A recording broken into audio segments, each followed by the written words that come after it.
We're live, Chair. Right, good morning. Thank you, Wyn. Good morning, everybody. Borodar Pawb, croeso. Welcome to Health and Care Scrutiny Committee. We've got two main agenda items today. I'm actually going to swap the order of those round just because of people's commitments. But before we get to those, just got some housekeeping stuff. So first of all, apologies, please, Wyn. Apologies, Chair, from Councillors Liz Rinnenberg, Carol Robinson, Edwin Roderick, Elwyn Vaughan, Josie Ewing, and Cabinet Member Sue McNicholas. Okay, thank you. Any declarations of interest on anything on the agenda today from members on the committee? Nope. Anyone here a whip their political party? Nope. Okay, right, straight into it. Thank you to portfolio holders and officers for coming to speak to us today on these two items. We're turning things around a little bit. So we're starting with agenda item number 5, which is the corporate safeguarding reports, activity report. Thank you, Councillor Richard Church, for joining us to speak on this today. And also we've got Nina Davis, the Director for Adults and Housing. So I'm going to hand over to you, Richard, because I believe you're going to introduce this, please. Do you need to share screens or anything? Would it be helpful for us to have the report? No? Okay, well, I'll hand over to Richard. And if everyone who's not speaking could keep their mics on mute, that would be great. Thank you, Amanda, and thank you particularly for agreeing to change the order of the meeting, as I need to be away around about 11 o'clock, but I hope I won't take anywhere near that much of your time anyway. I just wanted to introduce this because it's the first time that I've attended this meeting as the Cabinet lead on corporate safeguarding, which is a role I was appointed to in August of last year. And at about the same, Nina Davis was appointed as the senior officer lead on corporate safeguarding. And at about the same time as that, we were inspected by Audit Wales on our performance in corporate safeguarding, which led to a report which I think you will have seen certainly media coverage of just before Christmas. And many of the issues that were raised in that report were issues that we were working on already during the course of the autumn. And the Corporate Safeguarding Board, which has been in existence, I think, for some considerable period of time, but hadn't until quite recently set up a terms of reference and a corporate safeguarding policy. Those two things have now been done, and the corporate safeguarding policy was adopted by Cabinet just before Christmas, which includes a summary so that people can see very clearly in an understandable format what it includes. And also we have had a programme of training of both staff and councillors. And certainly my role is to make it clear that safeguarding isn't just about social care.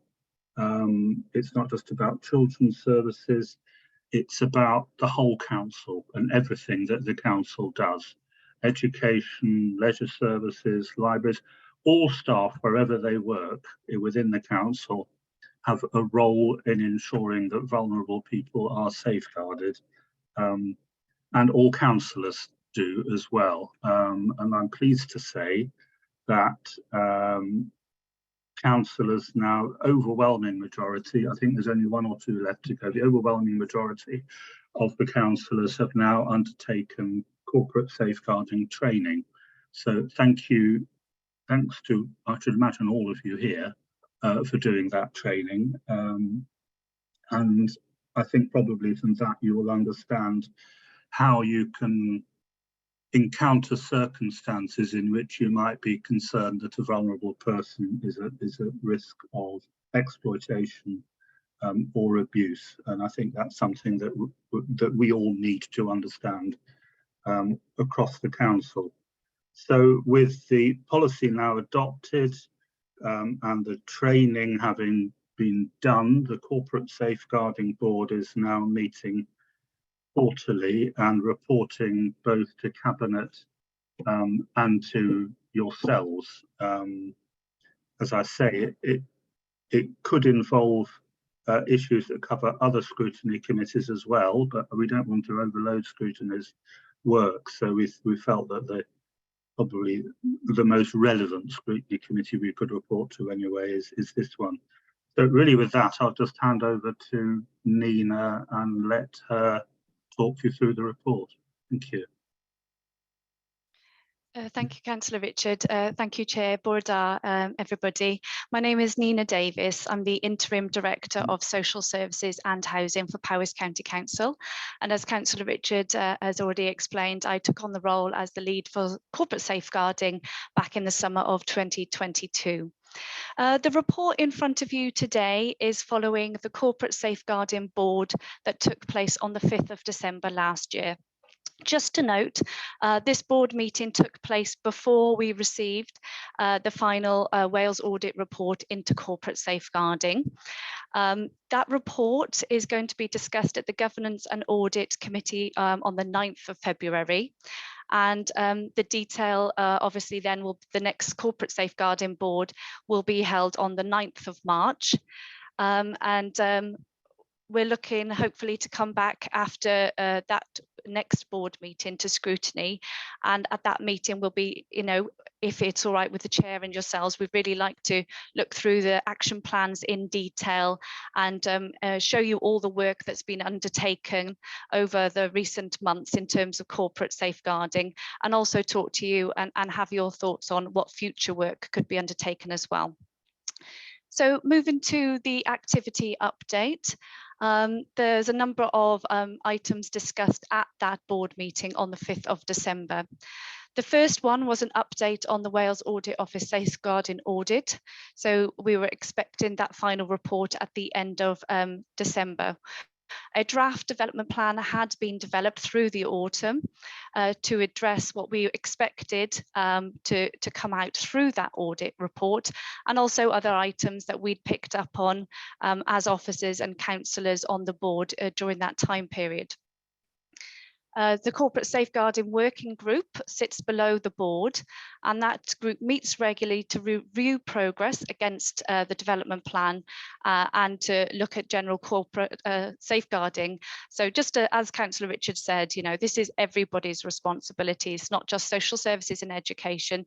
We all have a role to play, councillors and staff across the authority. The second agenda item we looked at was the Corporate Safeguarding Board policy, the briefing summary and the terms of reference. At this point, I'd just like to note my thanks for you as a scrutiny committee for taking the time to review those documents in advance of our board meeting. All of your comments were taken on board and considered as part of that process, and so I just want to extend my thanks to you all for that work. Those documents were reviewed and approved by the Corporate Safeguarding Board on the 5th, and then went to Cabinet on the 13th of December, where they had final approval.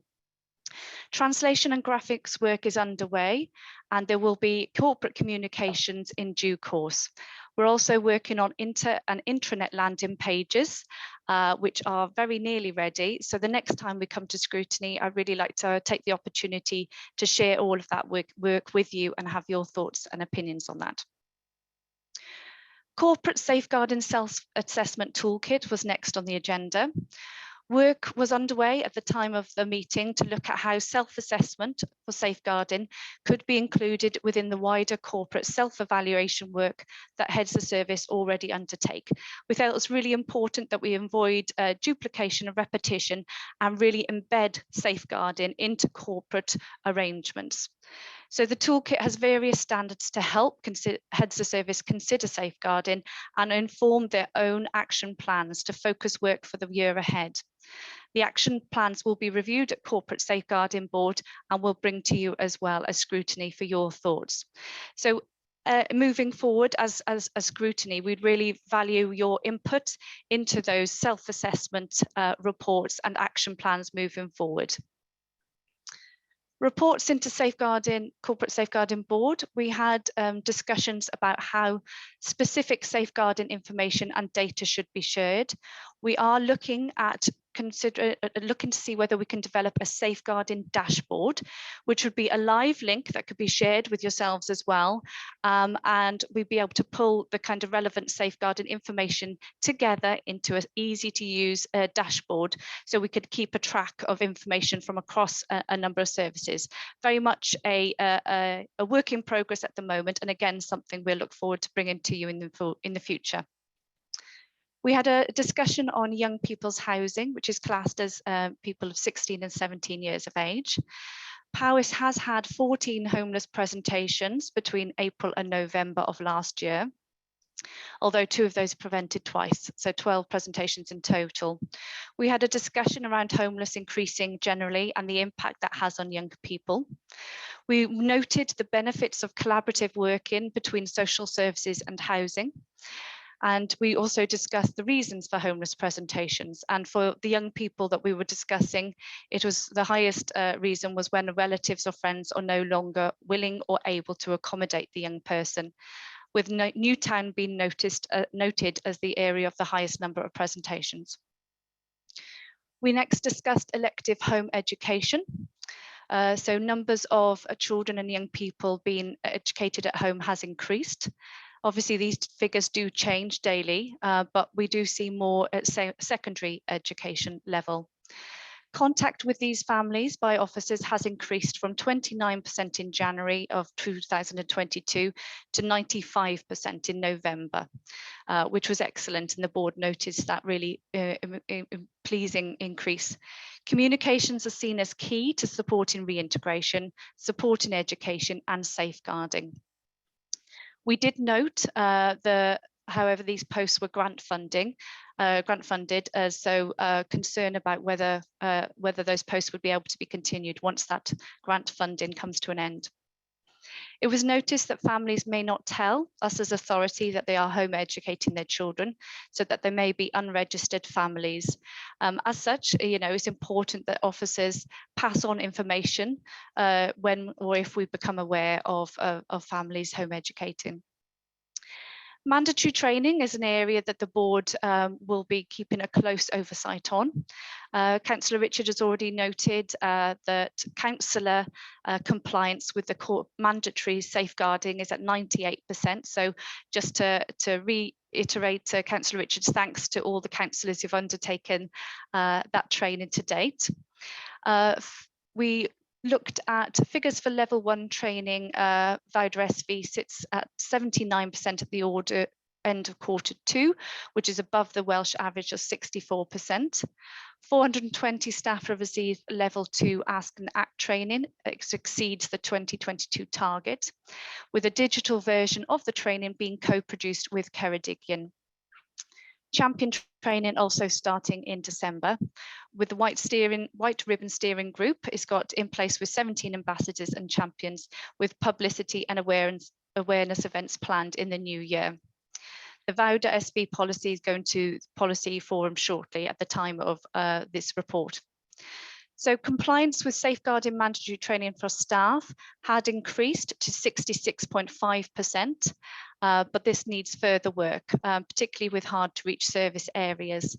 So discussion was held about whether access to and content of these courses could be simplified to promote engagement, and corporate communications would be issued in the new year again to encourage completion.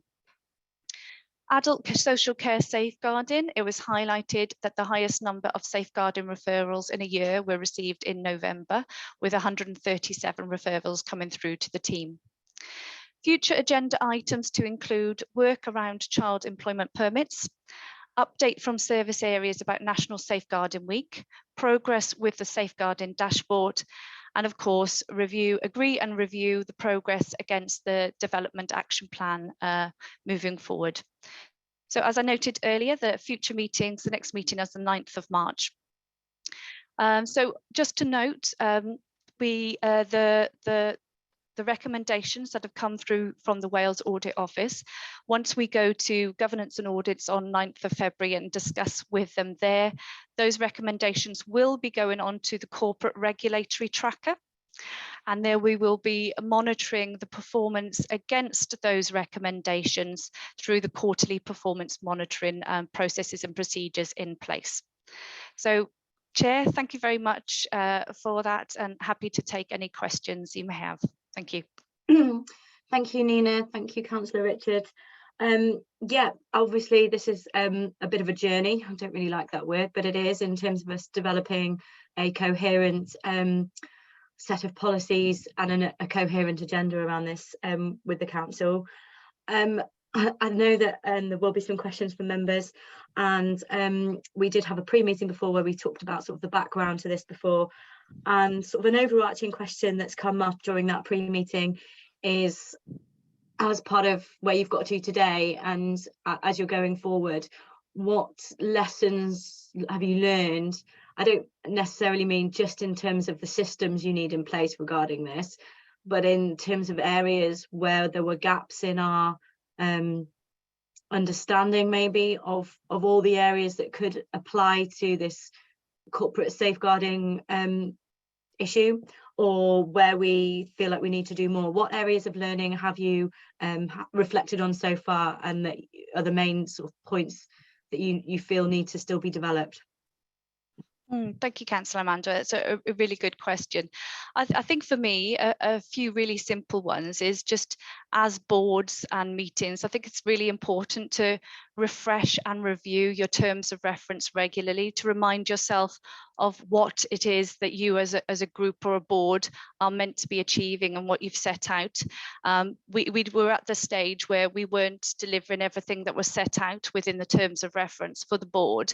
So I think it's important for all of us, isn't it? It's good governance, etc., to make sure that we're keeping reviewing and refreshing the documents, and making sure that they're still relevant and correct, and that we're addressing and delivering on that's what's set out.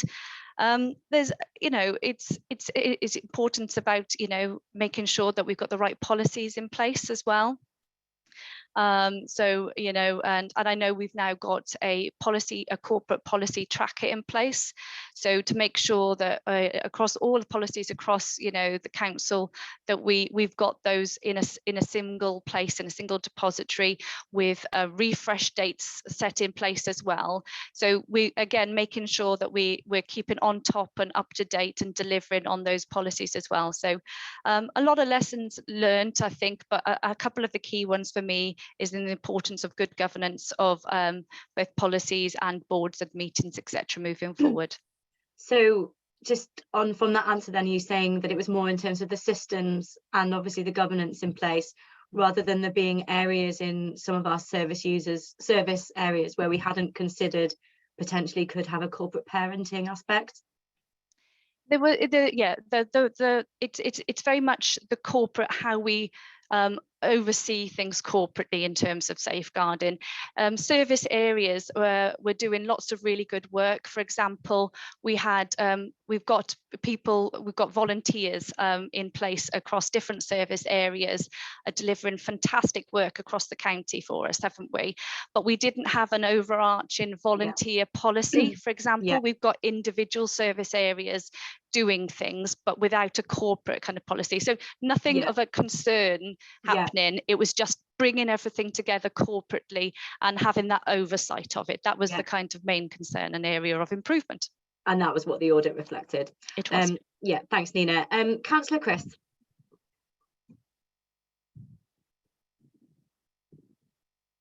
Thank you, Nina and Richard, for a positive report.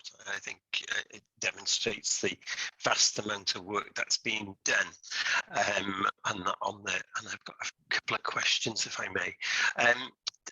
obviously some of the training that you've mentioned, and it's nice to see that there was an increase to 66.5% of safeguarding mandatory training. But in its title, it says mandatory. And I just wonder why we're having such reluctance to some of those areas not engaging within it. Because if it's mandatory, it has to be done, because that's part of the employment contract that we're having with people. So what, just so that we're assured, what activities are going on to address that, because you mentioned some of the courses could be simplified. What I hope we're not doing is diluting that training down where it's then not impacting, because as you note in your 0.28 paragraph, the increases in safeguarding is increasing. So therefore, people having the awareness and knowledge of what to look out for, but also then what to do with that concern needs to be raised. My other question I've got then is regarding the safeguarding dashboard. I think that would be welcomed.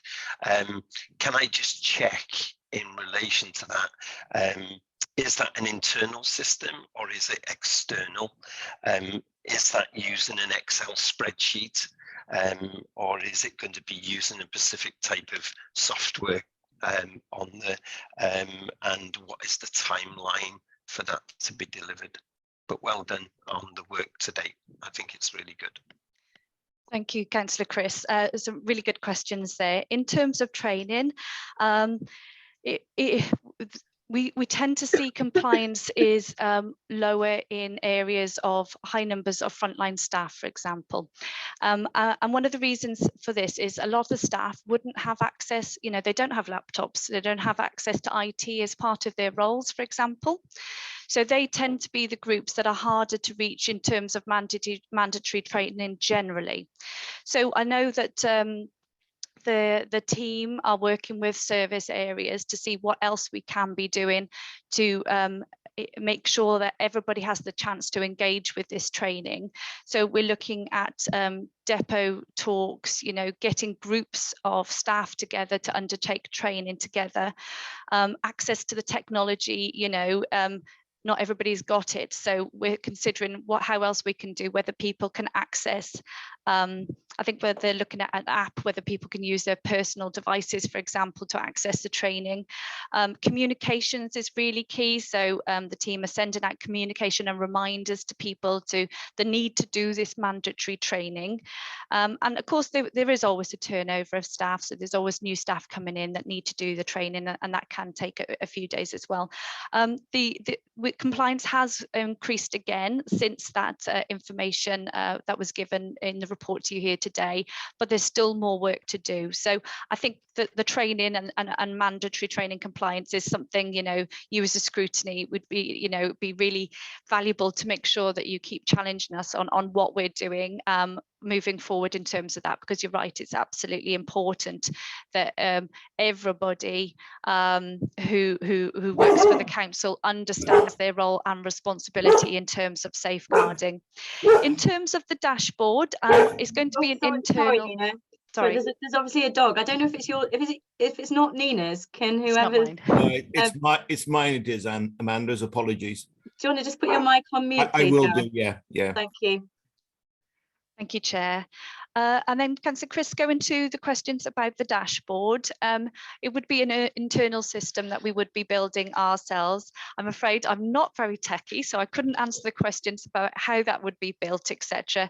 But I think it would be on the BI dashboard, and perhaps it would be built using Excel spreadsheets in the background, but I don't know that for certain. So I'd have to ask an IT colleague to kind of confirm the detail of that. But again, the dashboard would be something I'd be really keen to bring to you in the future. I don't have a timescale as yet, that I'm afraid, but I absolutely will have a timescale for the next time we come to scrutiny for that. So I'll take that away as an action and to make sure we bring that back to you. Thank you.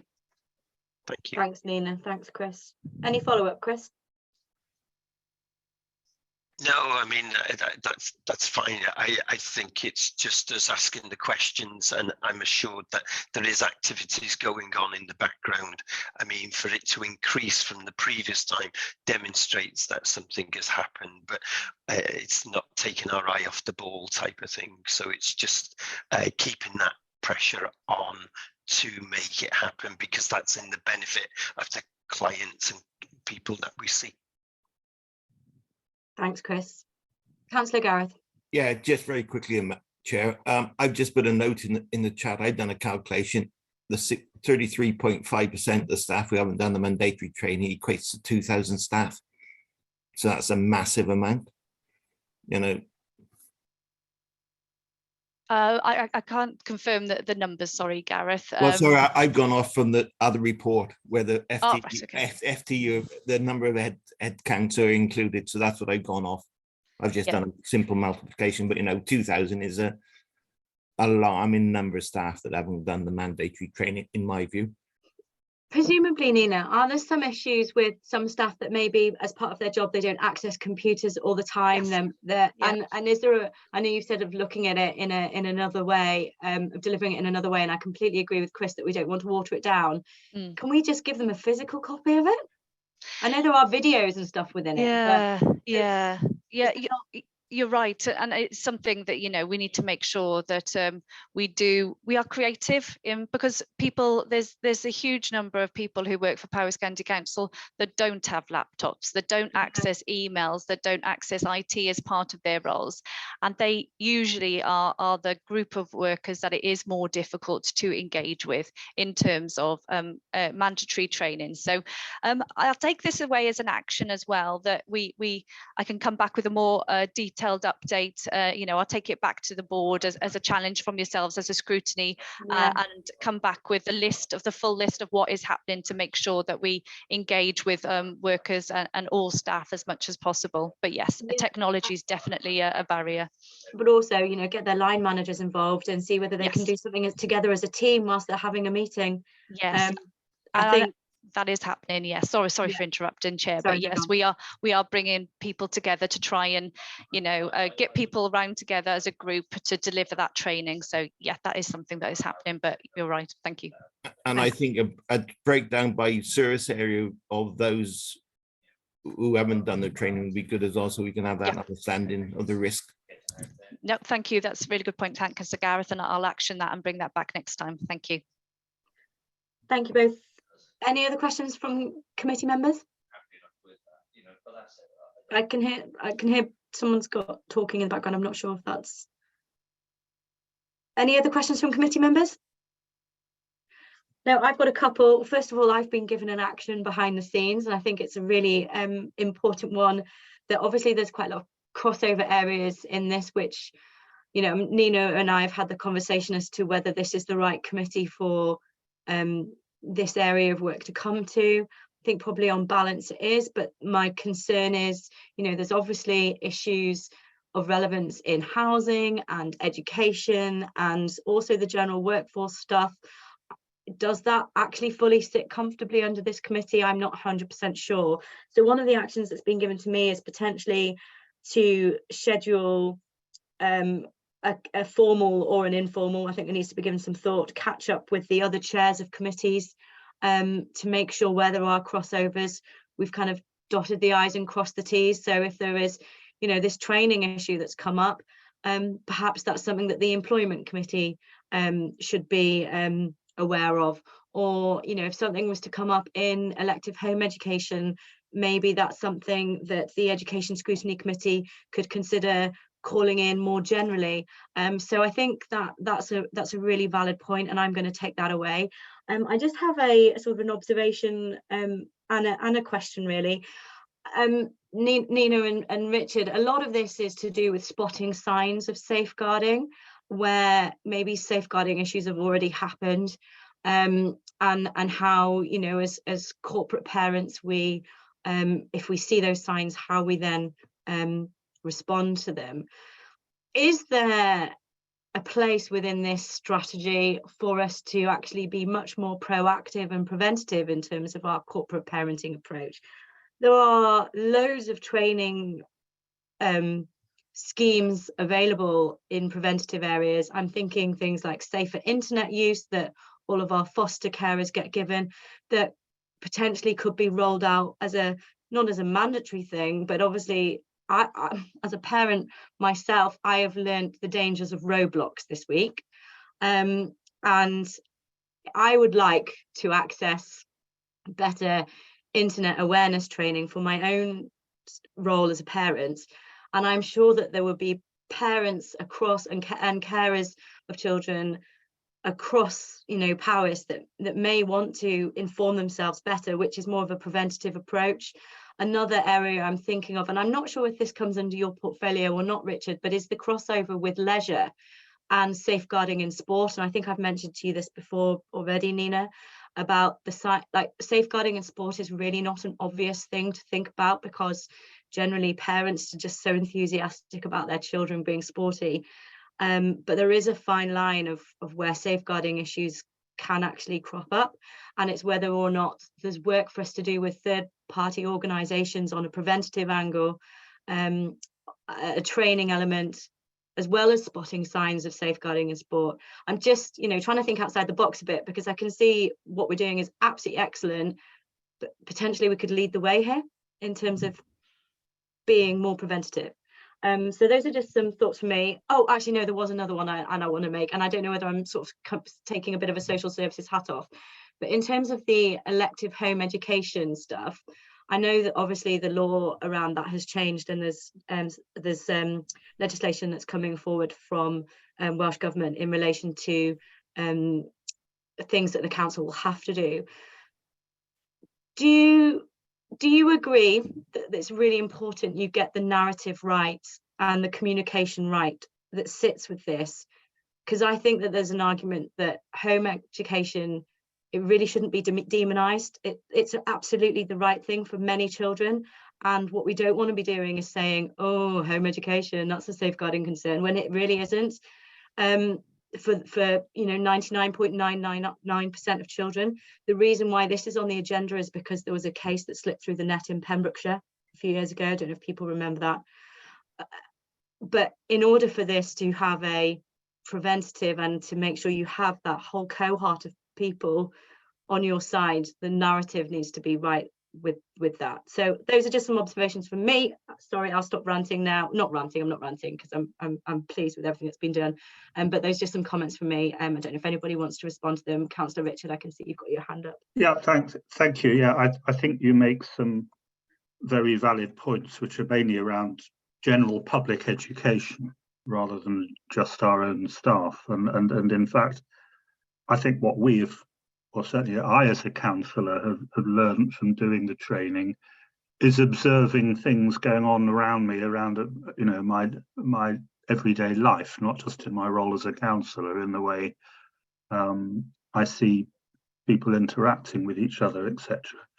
I've been thinking about this also in connection with my role as a school governor, where as a member of a school governing board, we've been considering the school's safeguarding policy, and that tends, because it's a school, it tends to relate to children, whereas in fact within a school there can be safeguarding risks for teachers, for other staff in a school, for parents too. You know, you can, the signs of all of these can be looked at.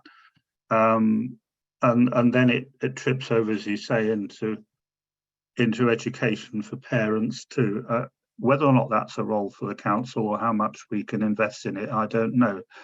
But it's a valid point. It's safeguarding really is something which is about how we live our lives, and that's a much wider issue than just this council.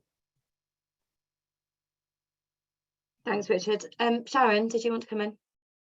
Yeah, I think you've raised some really interesting points, because, you know, safeguarding is everybody's business, and it threads through absolutely every aspect of the community, whatever age that individual is living in that community. So it absolutely threads through schools, through sport, through communities. And I think there is also something about what you said, Councillor Amanda, about us being maybe on the front foot of things. So for example, like as a corporate kind of body, we could look at safeguarding as a whole, but then target certain campaigns throughout the year. So something like you raised about internet safety, there's a multitude of tools and all sorts of information that maybe specific parts of the council have, but maybe as a whole, we could actually generate some real interest in campaigning. Maybe, I don't know, theme of a month, just as an example, we could really think about internet safety as a whole sort of world of internet safety, rather than it just being in one particular service area. So I kind of agree with what you said, really, in terms of if we're to get really sharp at building stronger, fairer, greener communities, then safeguarding has to thread through all of that. And we then have to kind of look at where the themes and trends are of what that particular safeguarding issue might be, but also kind of market it in the sense that we highlight those particular themes across the year in terms of whatever that might be. So it could be Voucher SV, for example, when it is the kind of month for that,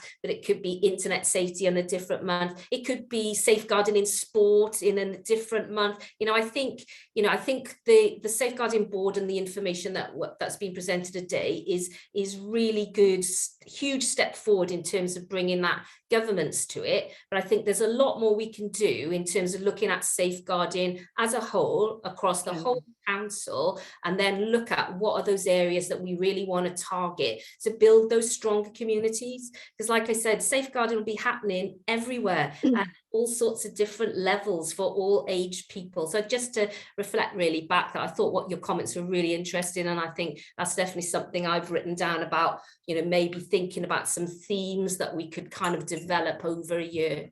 Yeah, thank you. I love the sort of monthly the monthly theme idea. I think maybe we could have it as a recommendation that you consider sort of the preventative type thing, and the training, and you can update us on that next time this comes back, rather than us dictate and say go away and do a monthly thing. If we just say future agenda item could be to report back on this wider point. Wynne, if you could please make a note of that, that would be great. Nina, did you want to come in on it? Yeah, thank you, Chair. I think Sharon's just said it beautifully, actually. I think it's a really great idea. And yeah, moving forward as a corporate safeguarding body, I love the idea of having, themes and things that we do, because there is so much good work happening and there's so much advice and support and information available. I think we've got a really great chance now to bring that together, to promote that corporately together as well. And I think that can add so much value. So I won't repeat everything Sharon said, but absolutely agree, and thank you very much. Yeah, and I'll be the first to sign on your internet safety law to understand the dangers of roadblocks.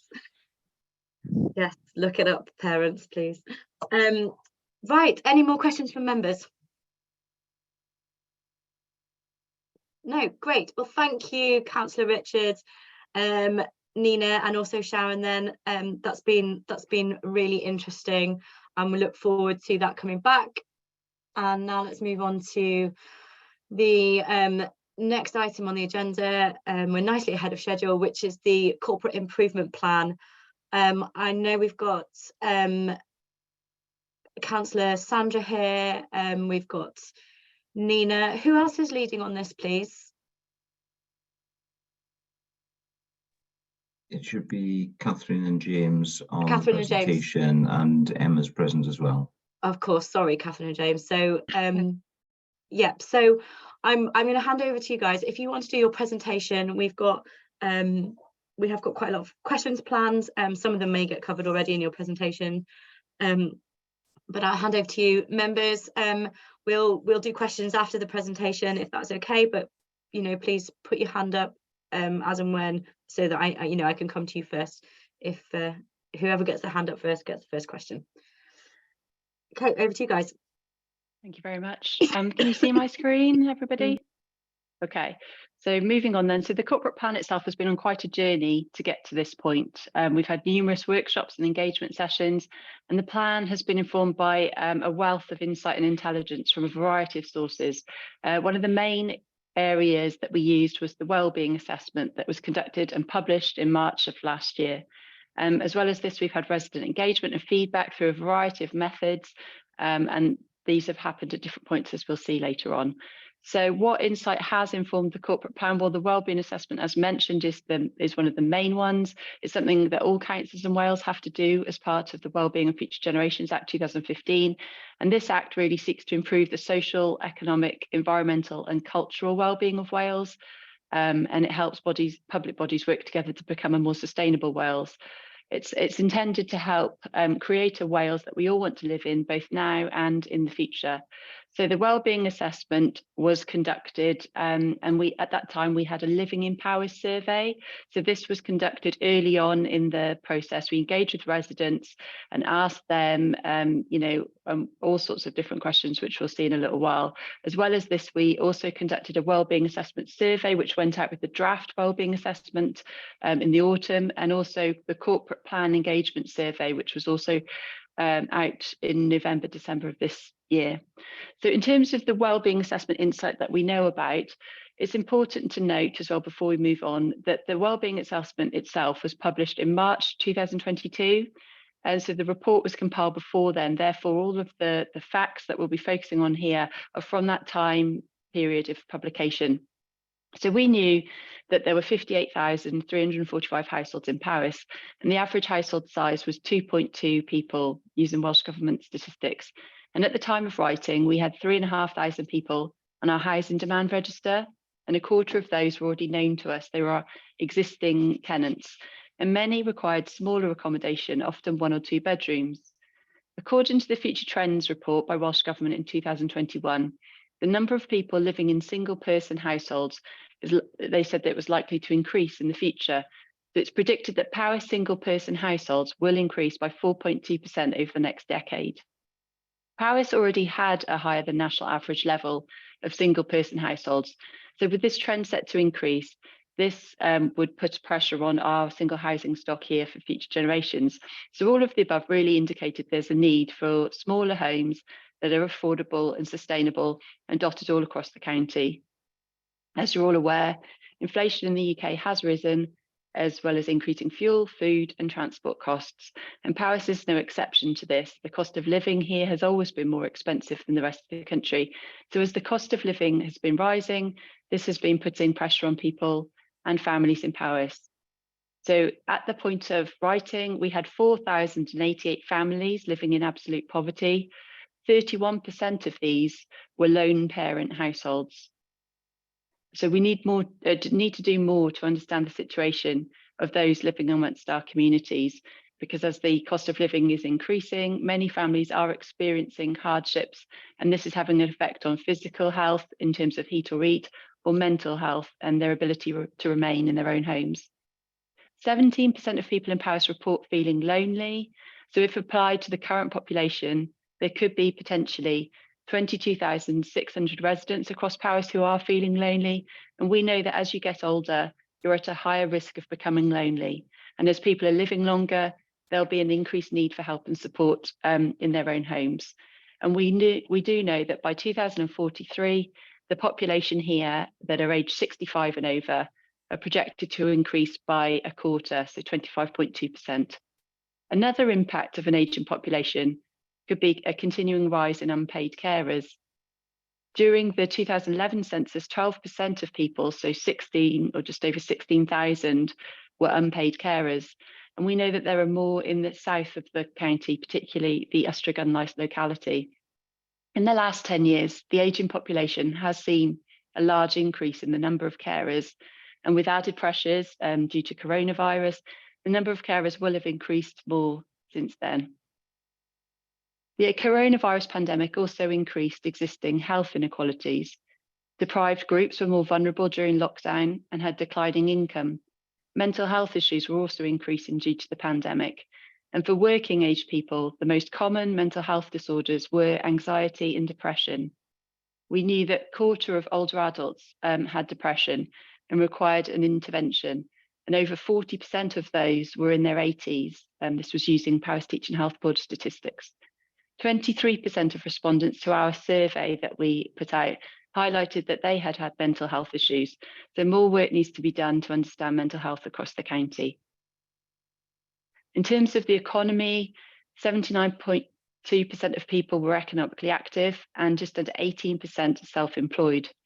In 2021, Powys had the highest rate of self-employment amongst all local authorities in Wales. We were nearly double the Welsh average of 8.9 and UK 9.4. 70% of Powys employees work full-time and 30% of those working age were in part-time employment. The median weekly full-time earnings in Powys was £519, just below Wales at 542 and the UK at 586. And the average household income in Powys was 33,458, a little below Wales at 34,700 and the UK at 40,257. We knew that 55% of households in the county earned below the Powys average, and that was using CACI household income data. 27% of all jobs in Powys were in the wholesale, retail, transport, hotel and food sector, which is on par with Wales, and 14% were in the agriculture, forestry and fishing, which is well above the Welsh average of 3%. Powys has the lowest gross value added per hour worked in the whole of the UK and has done since 2008. The reason for this is Powys residents work on average, much longer hours than other areas, mainly due to a strong agricultural sector, and full-time workers worked on average 40.9 hours per week here, with only Herefordshire having a higher figure at 41.1 hours per week. Powys has maintained a higher rate of economically active residents, so those aged 16 to 64, than the rest of Wales. In the last 10 years, the economic activity rate has remained stable, and we anticipate this will remain. However, there is a need for focus on the quality of jobs here. High levels of employment in industries such as agriculture and tourism, and high rates of self-employment and long working weeks and low GVA per hour worked means that people in Powys are working hard for lower pay. What do we know about Powys culture and communities? Well, at the time of writing, 1 in 5 residents spoke Welsh. However, there was quite a variation across the county, from 54% of people speaking Welsh up in the Machynlleth locality to 8.6% in the Knighton and Prestine. Most Welsh speakers were aged 5 to 15 years old. But we know, that was using ONS 2011 census data, but we have had the new census 2021 data, and it has shown there has been a reduction overall in the number of Welsh speakers and a drop by 2% to 16%. 32% of people volunteer in Powys, and those who do volunteer are likely to feel that they're in good general health and they're doing something that's worthwhile, and they've got something that gives them a sense of purpose and helps them to connect with others. There were 6,906 crimes in Powys during 2020, and the highest type of crime recorded was violence against the person. The Welsh Index of Multiple Deprivation, or WIMD, is the Welsh Government's official measure of relative deprivation and looks at small areas across Wales. It identifies where there's high concentrations of several types of deprivation and ranks areas from 1 being the most deprived to 1,909 being the least deprived area. Most of Powys is poor for access to services. Just under half of our areas are in the worst 20% in Wales in terms of access to services. And Newtown East ranks 31st in terms of the most deprived area in Wales. And it's important to explore the reasons for this and consider how we can tackle deprivation to improve for the future. So in terms of the environment, enclosed farmland in Powys contributes to approximately a quarter of the whole of Wales and covers 47% of Powys. In Powys, the majority of rivers are not achieving good ecological status. A range of pressures are compromising the health of our freshwater ecosystems, including climate change, pollution, abstraction, and invasive non-native species. Similarly, air quality is being affected by other pollutants. Climate change is influencing our environment, and we've seen more frequent flooding and changes to our weather.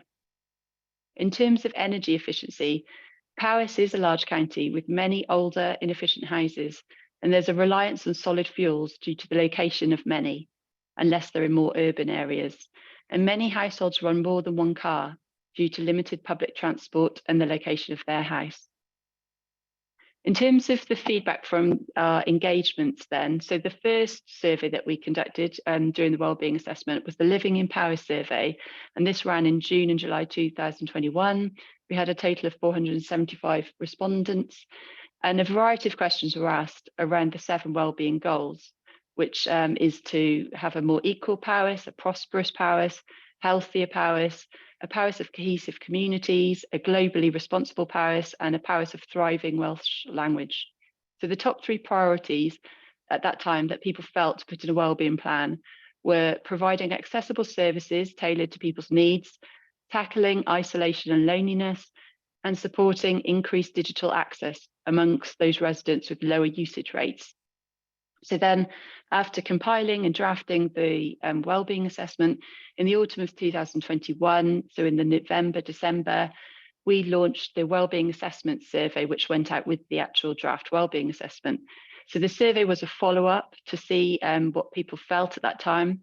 And we had a 614 response rate there. Looked at a wide range of data, and there were 18 key themes within the wellbeing assessment. It was a very comprehensive document, 200 pages long.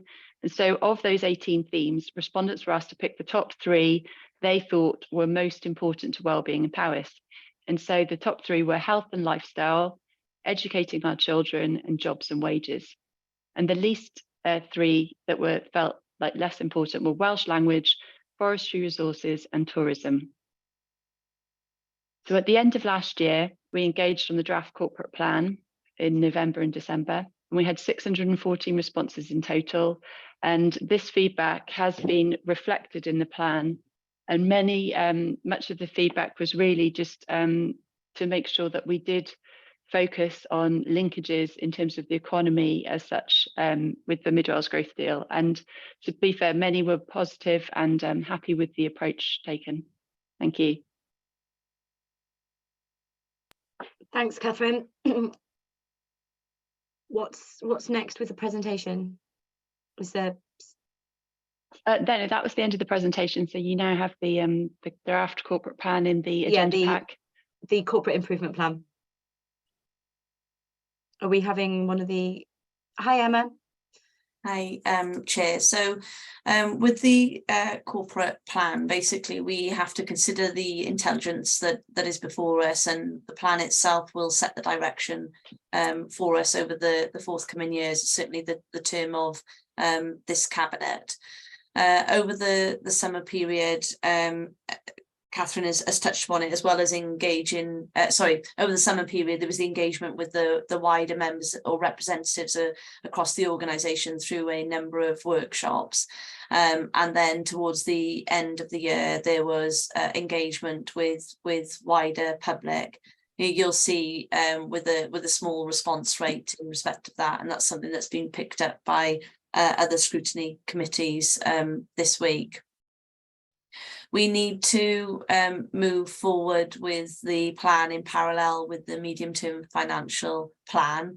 The medium-term financial plan, i.e. the budget, is before council in the coming weeks, and obviously scrutiny next week actually.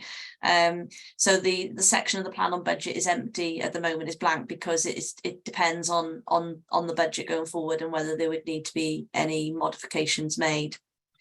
When we started this process, we did have 8 objectives to begin with, but found that when we were looking and working with services to identify the actions against those objectives in by way of delivery, there's a significant amount of crossover and duplication. There were some of the same actions would actually impact on a number of the objectives as they stood, and therefore we've condensed the number of objectives down as far as we can.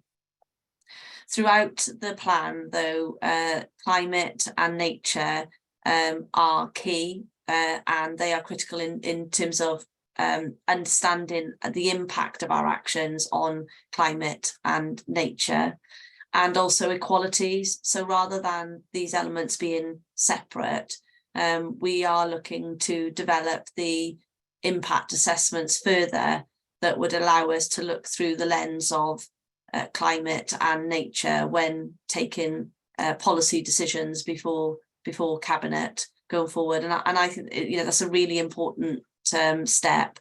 But also we mustn't consider this plan in isolation. We do have work underway with our partners, with the Public Service Board. We had a workshop yesterday, and also with the Regional Partnership Board in particular, where they have set legislation that they have to comply with, and as bodies in their own right, they also have to have a plan for the future.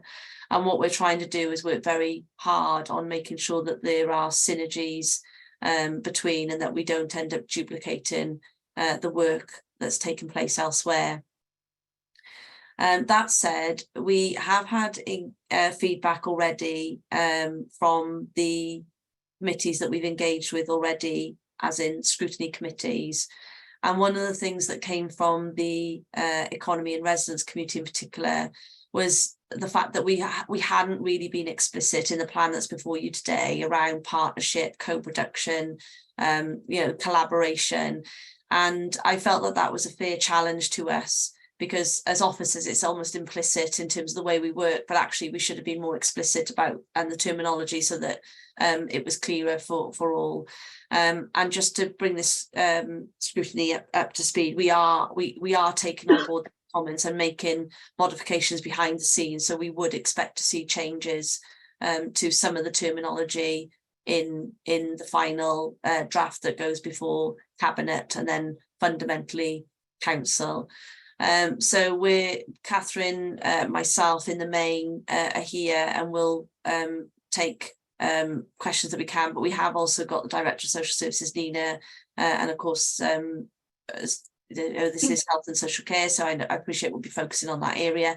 And I know we've got Sharon on the call as well, so as well as the portfolio holders. So it'll be a team approach across us all, depending on the questions that you raised, Chair. But I just thought it might be helpful to give those extra comments ahead of any questions from yourselves. Thank you.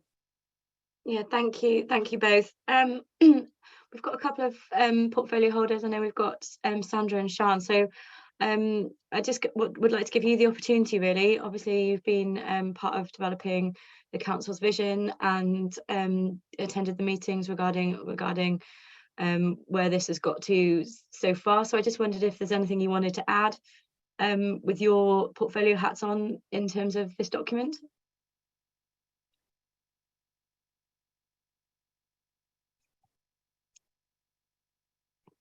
Are they still on? Sorry, Sandra. Sorry. Yes, I couldn't find my hand to raise. Names. Sorry. Sorry, I couldn't see my hand to pick it up. Sorry, on no, Zoom. I can't do that either. Sorry. I just wanted to thank the officers for producing this and sharing this information. Looking at it from the children's perspective, when I've gone through it, I've sort of thought, well, yes, children are mentioned, but not so specifically. They just sort of in the background, if you know what I mean. Mm-hmm. And I'd be very much interested in delving in deeper to bring out more, children's services to the forefront a little bit more. Having gone through it and picked up, and I thought, yeah, we're touching on children, we're touching on education, definitely. But when it comes to actual children's services, there's not so much there. And that's the work that I want to delve into and bring to the forefront more in the future. Having picked up regarding some of the statistics that have been mentioned, again, very little mention of children and how they are, how few children we have in Powys as compared with other authorities, etc. So I would like to see more of a section relating to children, because they are our future and we can't ignore them. And I don't feel that they've come to the fore as much as I would like. Mentioning regarding the unpaid carers, that's specific to me because, we if for whatever reason something happened to those carers, there would be a double whammy on us providing a service. We would have to provide the care and support for the actual carer if they become unwell and they needed care themselves, but also for the person that they are caring for. And usually, because they're caring for someone, and it's usually parents, and they are caring for somebody in their family household, but that person they're caring for is not necessarily known to us, and that's something that could be hidden. So therefore we've got the double whammy, if you know what I mean.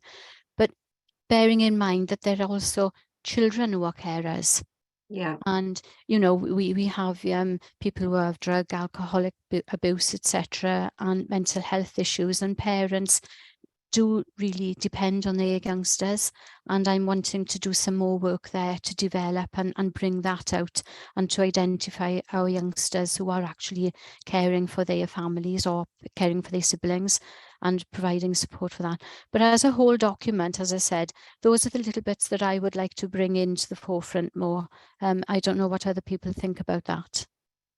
Thank you, Sandra. I'm sure members will have questions. Councillor Shan, did you want to add anything from your perspective? Yes, thank you, Councillor Amanda. Yes, in terms of the corporate plan and how it relates to adult social care, I mean, I think I think it's always important at the moment to understand the perfect storm of pressures that adult social care is operating in. So brought about by COVID, which has caused delays for people accessing healthcare, which has often caused deterioration in their conditions, which means they're more complex when they do present to us. And also we've got staff off sick with COVID at any one time, as well as all the other illnesses you'd expect. And demography pressures as well. So in Powys specifically, we've got many more, we've got an increasing population aged over 65. So of course people are living longer as well. We've got increased frailty and long-term conditions to manage. And we've got fewer working age people. So, you know, the people that we rely on, as Sandra says, to provide care, whether that's paid or unpaid, they're reducing in number as well. And we've got a high number of vacancies in adult social care as well. So there's sustained high demand on the services, and we've got sustained problems with recruitment and retention. It's a national and UK problem, recruitment and retention into social care, but it's exacerbated by Powys demography, and also by the rural nature of how we're providing services locally. You know, it costs a lot of money because there are much greater travel distances, etc. We've got lots of people who are retired, and we've got young people who leave the county. So all of that stuff is kind of combining really to make it a period of unprecedented pressure in adult social care. So I'm curious and very interested in how our plan addresses that, and how adult social care's activities underneath the plan as a service will help to manage those pressures and improve outcomes for people. And I think that the strength-based approach that's common to adult social care runs through everything. So the objective to improve people's awareness of services and how to access them, and the objective to support communities to help them co-produce solutions to meet their own needs. I think those things are key. So the strength-based approach, what it incorporates is, instead of looking at somebody's problem and what service might be brought in to help them address that problem, what we look at is what they've got going for them, what strengths, and you know, people aren't their problems. The problem is something that's happening to them. People have got strengths, they've got capacities, they've got talents, they've got creativity, they've got relationships, they're involved in networks in their communities. So we look at that first. What framework of support and strengths have people got, whether they're internal or external, and we look at that before we look at providing a service. And I think this speaks to two key points that stick out from the wellbeing assessment for me. And one of those is, people think that independence is key to wellbeing. I absolutely agree with that. And 17% of our population are lonely. You know, so I don't think that's about provision of services. I think that's about community networks and personal agency, and people feeling they've got the strength to manage things themselves. And our strength-based approach really speaks to maximise people's independence, reduce dependence, and we work with them collaboratively with people themselves, and also collaboratively with our third sector partners to enable those networks to be strengthened and developed, moving away from a service-based response and embedding that strength-based response which maximises independence. And I think that's right through everything that adult social care is doing at the moment. And in terms of objective 2 as well, addressing workforce pressures and helping staff to feel that they're providing a worthwhile service, their career is sustainable, and that we're a fair employer, a good employer to work with. This is key as well. You know, these retention and recruitment problems are throughout the council and throughout the county and throughout the country. And the strength-based approach supports us to retain staff. It's embedded in adult social care's mandatory training. So staff who learn the strength-based approach it's not just a technique for communicating with service users and citizens, it's a way of being, it's a way of relating to everybody, your workmates, the people you supervise, your team leaders. And we've embedded it in our training and also provided slots for reflective practice. So I'm sure, you know, I'm not the only one who thinks that if you just do a couple of days training, it's not enough generally to completely change how you do things. You need to have refreshers and you need to have peer support with other people who are trying to change the way they do things too. So we've embedded that in the things that we do. We've got a range of measures in place to address the recruitment and retention issue. Some quite imaginative and creative responses to that. And one of the measures, of course, will be the percentage of staff who feel valued and highly valued. And despite these inordinate pressures on adult social care staff, morale is actually quite high, surprisingly high. So we need to measure that and keep on top of that going forward. And then back to the wellbeing assessment for objective 3, which is about encouraging well-connected communities that support vulnerable people. Again, the social chapter in the wellbeing assessment said, really important to people are their home life, their independent living abilities and their health. So the strength-based approaches I've already covered speaks really well to these, but we're also looking at transformation. So social services is going to be moving into a transformation programme. There are a range of things already started under that, and we'll be developing that over the coming years. We need to address inequality as part of the objectives, and I'm really glad that the plan has done that.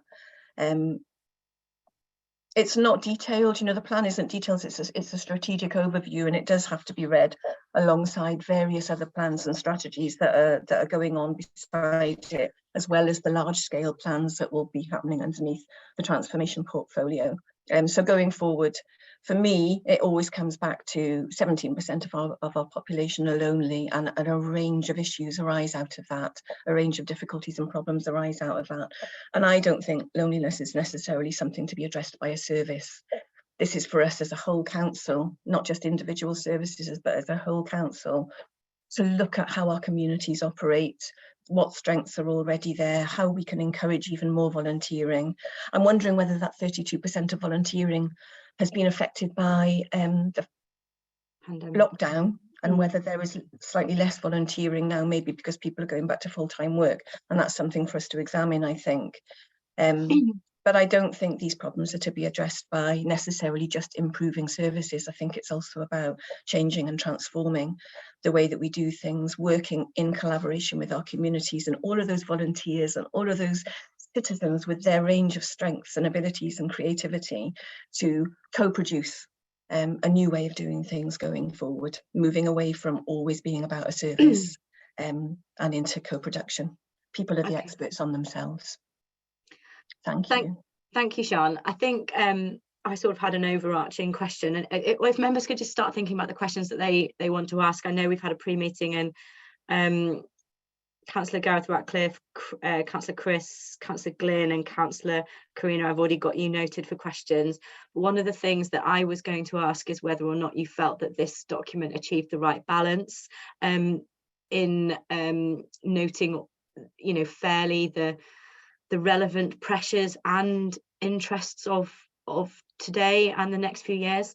I think, Councillor Sandra, you've answered what I was actually hoping to hear, in that when I read through this document, on a very crude level, the word climate appears 20 odd times, and I know that there is a reason for that, and it's obviously a topic that, you know, so many of us are interested in. But I did feel that there was a lack of mention of children. So I'm really pleased to hear that you've seemed to have want to bring that forward within the sort of overarching vision document, because I do appreciate there's obviously loads of things that sit behind this, as you've also mentioned now, Sian. But I just reading through this on a crude level, I just wanted to ask you whether you felt that it got the right balance, reflecting all of the different, you know, topical pressures of the day. So I was pleased to hear that. And I'm also pleased, Emma, that the other committee brought up about collaborative working, because that is something that I've mentioned, because I attend the transformation board, and I've mentioned that in the meetings as well. Because as you say, Sian, perhaps not all of this is POWIS services. It is, you know, there's other organisations like PAVO and leisure centres and volunteer groups and charities that all potentially fit into this, and it's having that cohesive, joined up thinking, especially in relation to things like isolation. I do just one question from me, Sian, and it's probably a quick question. You've mentioned isolation a few times. Do you feel that we've adequately recognised rurality in this strategic vision? Oh no, I don't know if I can answer that, because I'm thinking through it, and does it look at what? Well, again, it's a broad overarching. I think it is for us, isn't it, as cabinet, as councillors, as officers, to work out the detail of how we address it. But for me, it's there in objective 1, which covers strengthening communities and working in co-production with communities. So there's a development to happen here. I mean, I'm personally passionate about deliberative processes like citizens' assemblies, and indeed the community activism I was doing around starting to bring these kind of processes into how communities operate, was the reason that I ran for election in the first place. So I think there's a piece of work, and there's certainly interest in the cabinet, and there's interest amongst officers in exploring these processes. So I absolutely think that we have to really focus going forward on bringing citizens into our decision-making processes, and there's a range of different tools and techniques you can use to do that, and it's not left field. You know, this is already going on. There are really good models. Is it maybe that practice? You know, it's there in the background, but actually just in terms of the narrative, it's just, you know, the rural doesn't come up a lot in this document, although it's probably being applied. I'm just thinking, because of obviously isolation is just, you know, quite at the forefront, and it's how you achieve your goal, the objective, in such a rural setting. And perhaps I'll leave that with you, unless any of the other officers want to add to it. Councillor Jenner. Sorry, Emma. If I'm completely honest, I think that's another one of those things that we feel is implicit. We haven't been explicit. For those of us that are in POWIS, we know it is rural. And I suppose what we've done is, rather than saying it's rural, we've just taken for granted that we know it's rural. So I'm quite happy that we can take that away and make sure that reference is made in terms of the rural the rural nature of the county. And what we can also do is put a link to our rural cost analysis that we undertake and that we've updated. So we did that with the previous cabinet. We've updated it and enhanced it with the existing cabinet. So again, it will be good so that people can drill down to pick up on those elements. And if I may, just in respect of this document, it is strategic by nature. The next level below them is the integrated business plans, and it's the integrated business plans that all need to contribute to these overarching objectives. So each service will identify how they're contributing. Picking up on the children's services element, the main focus will be through transformation. This plan will feel and look different to the last plan because we're in a very different position as an organisation. The council has moved forward collectively because everyone has played their roles and responsibilities, but not least to the frontline workers in turning services around in that area. When we wrote the last plan, was at a point where we did have poor inspection reports. We are now in a very different place. And instead of having silo services referenced within a plan, actually it is about how the whole system, so the whole council comes together and supports the delivery of those elements. So when we talk about access to services, that is access to services to children's services, but it's equally to environmental health, and it's equally, you know, in terms of waste collection, etc. So although it doesn't say social service or children's services explicitly, it's it's broad enough for the whole council. The second objective that Councillor Sian picked up on in terms of recruitment and retention equally will affect social workers, the same as it will affect other parts of the council. So if we think about, we haven't explicitly put in here that there are 15 new recruits that are due to, you know, through the Grow Your Own work that social services have led and developed on. They will be actually in post in this year. Over the period, I think it was 3 to 5 years, it's an additional 62 social workers that will come through in different avenues rather than being explicit within this plan.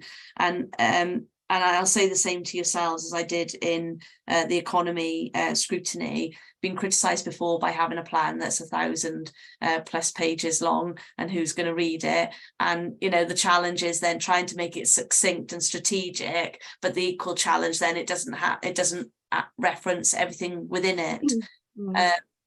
And then the third element, of course, will affect children, as another example around the poverty element and housing and the free school meals and the poverty task force and the action plan that I've been privileged to see in draft along with my colleagues in executive management team this week. There's a significant amount of work that's been undertaken, and hopefully as that is delivered, we will then see the positive impact of that. So I think, you know, it's just this strategic intent really, and then there's the next level that will bring through the detail that you're looking for. I think I would like you to take that away about the rurality explicit point, just because I know that a lot of the transformation things that sit behind this, such as the North Powys Wellbeing Hub, that's in Newtown, housing developments tend to be in towns. Flying Start, again, that's postcode based in towns. Yes, it is implicit for many other things, but we are a rural county, and perhaps we do need to be explicit. I want to come on to members questioning. So I'm going to start with Councillor Chris. Thank you, Chair. A really interesting discussion around this, and I've seen this presentation on other occasions, and it's funny how you pick things out the next time you see it, you see something different. And in some ways, some of the things that Councillor Sian had mentioned in relation to loneliness stand out, because that percentage, around about 26,000 people within Powys consider themselves within that category. And loneliness, if you don't address it, can lead to depression, can lead to mental health issues, can lead to relationship breakdowns, which cause housing issues, which then puts further demands on can create suicide. And there's a whole host of things that fall out of it if you don't address it. So I think I'm reassured that with those comments coming on there, because the focus should be around the whole, not part, because I think we've done that too often of just addressing part of the symptom and just putting a sticking plaster on it rather than addressing the whole.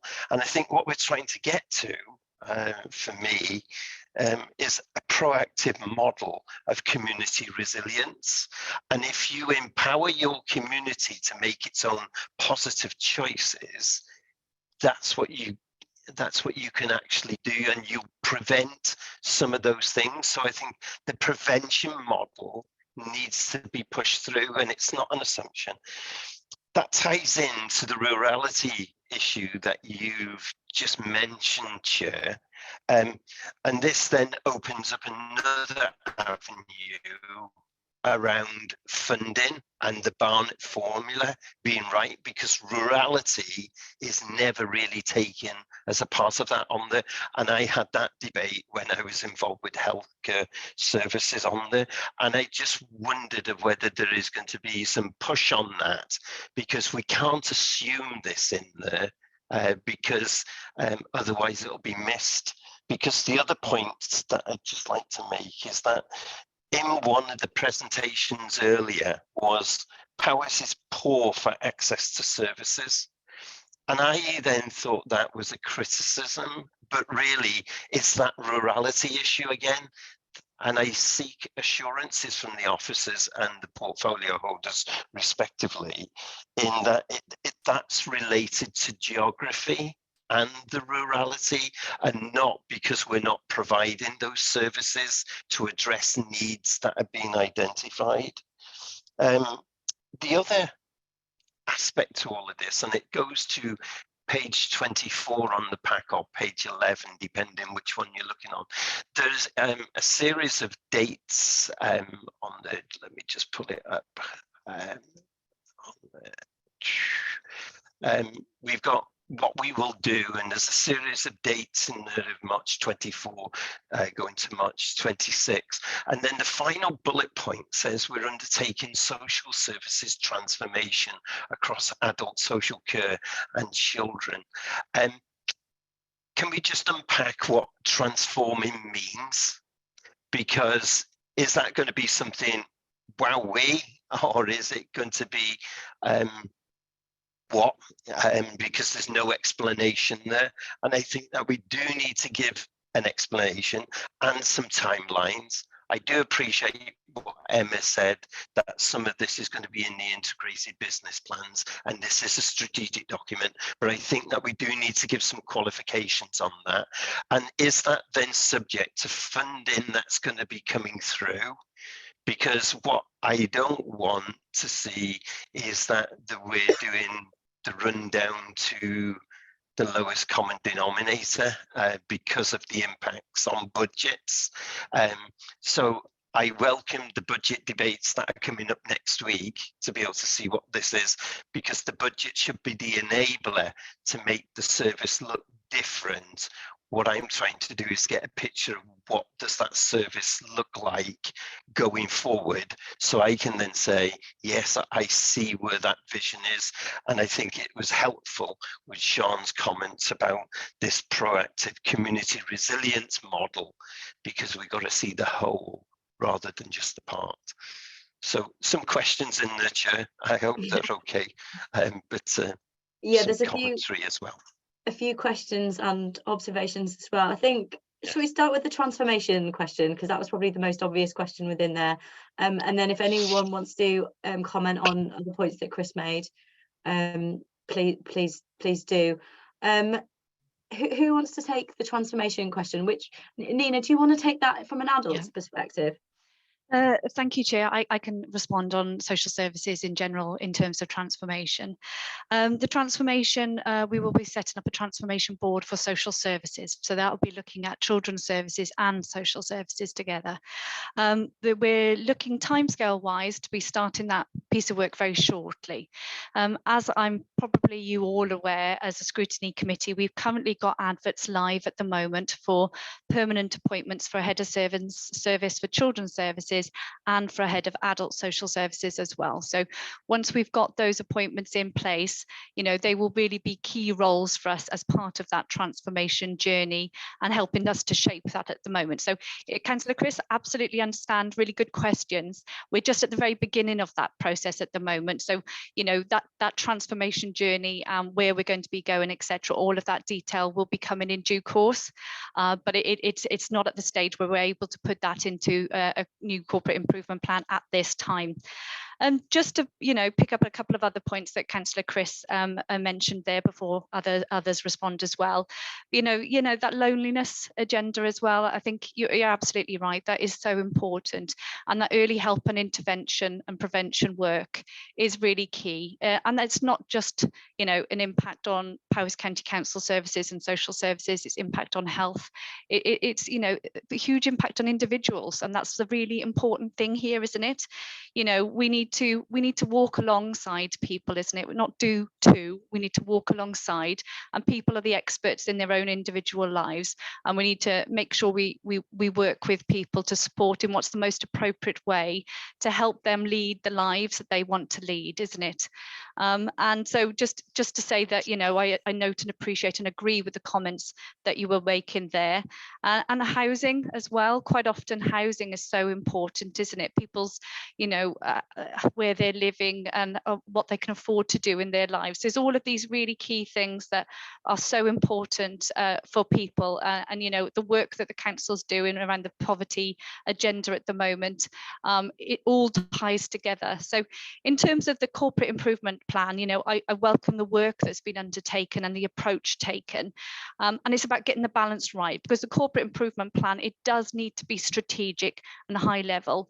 And I like the fact that it's not, you know, looking at specific services when it's talking about target objectives, etc. I think it's really good to help break down silos and create that, you know, working across the council and with our partners as well, that it is that high level. But you're absolutely right, you know, if there's things you think we need to strengthen in terms of, I've noted the points about, you know, the children, about the climate, etc. You know, your input here is really helpful for us. We could take it away and strengthen the wording as appropriate, etc. So, and just to confirm, as Emma said earlier, the detail sits elsewhere. You've got the individual business, you know, integrated business plans for each area that will really give you the detail of the plans and the objectives and the targets and the dates, etc.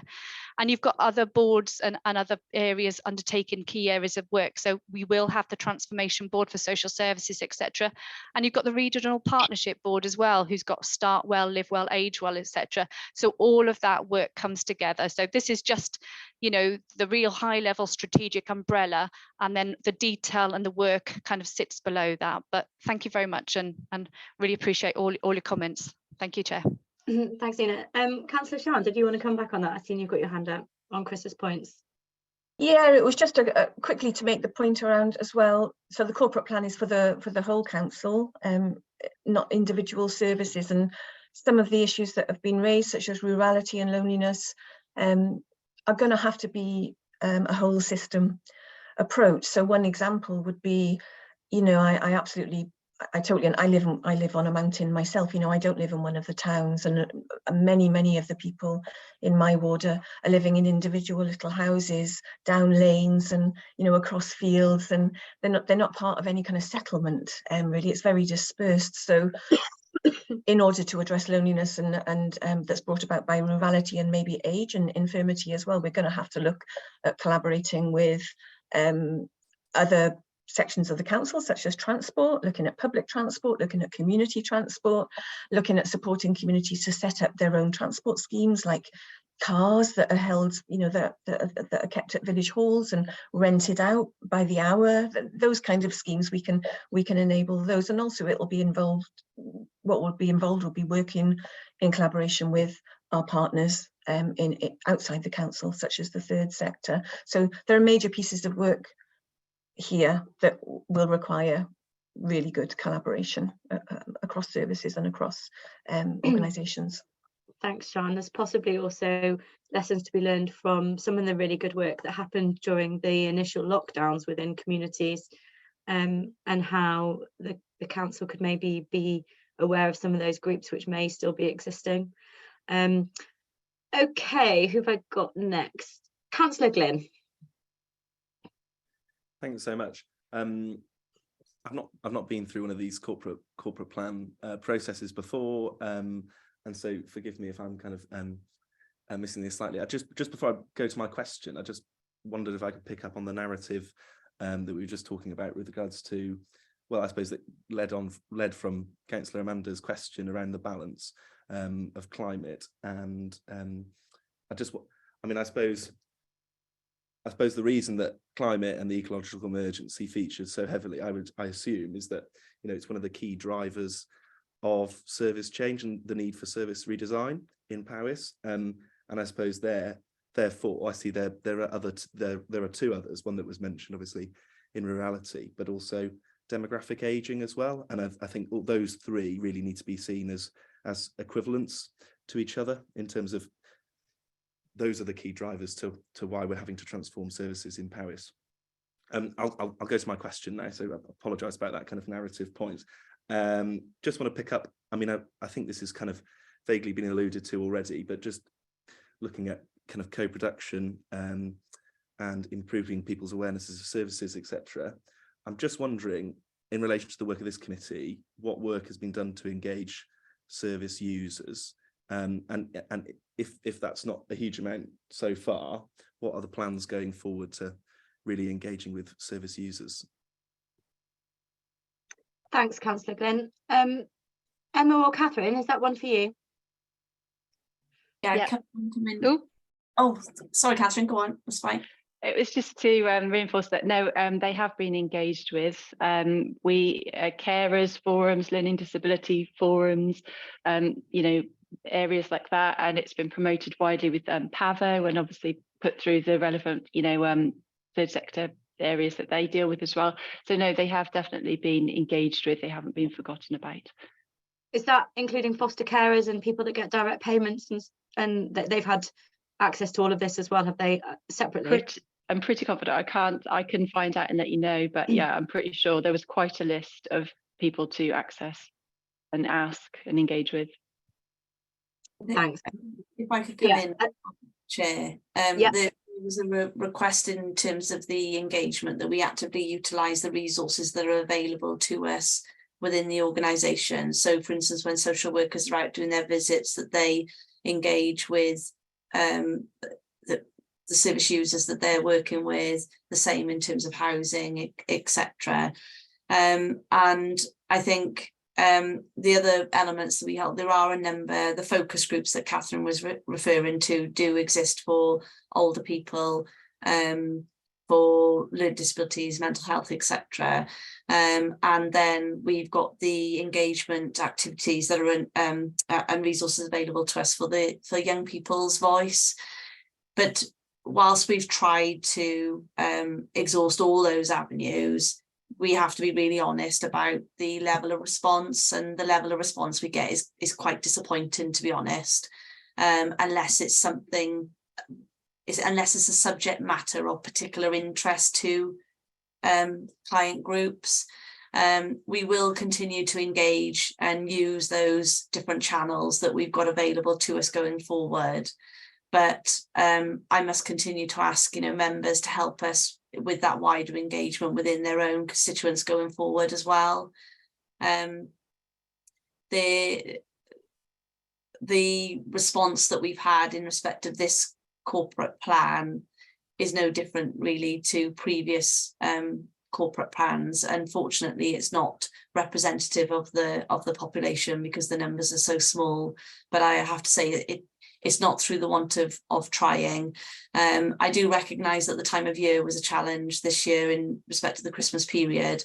But again, the reason that we went out, it's always difficult in the first year, because we've got to set the foundations in terms of the plan. But every year then we have the opportunity to review the plan, whether something's come left field, whether some of whether priorities change, etc.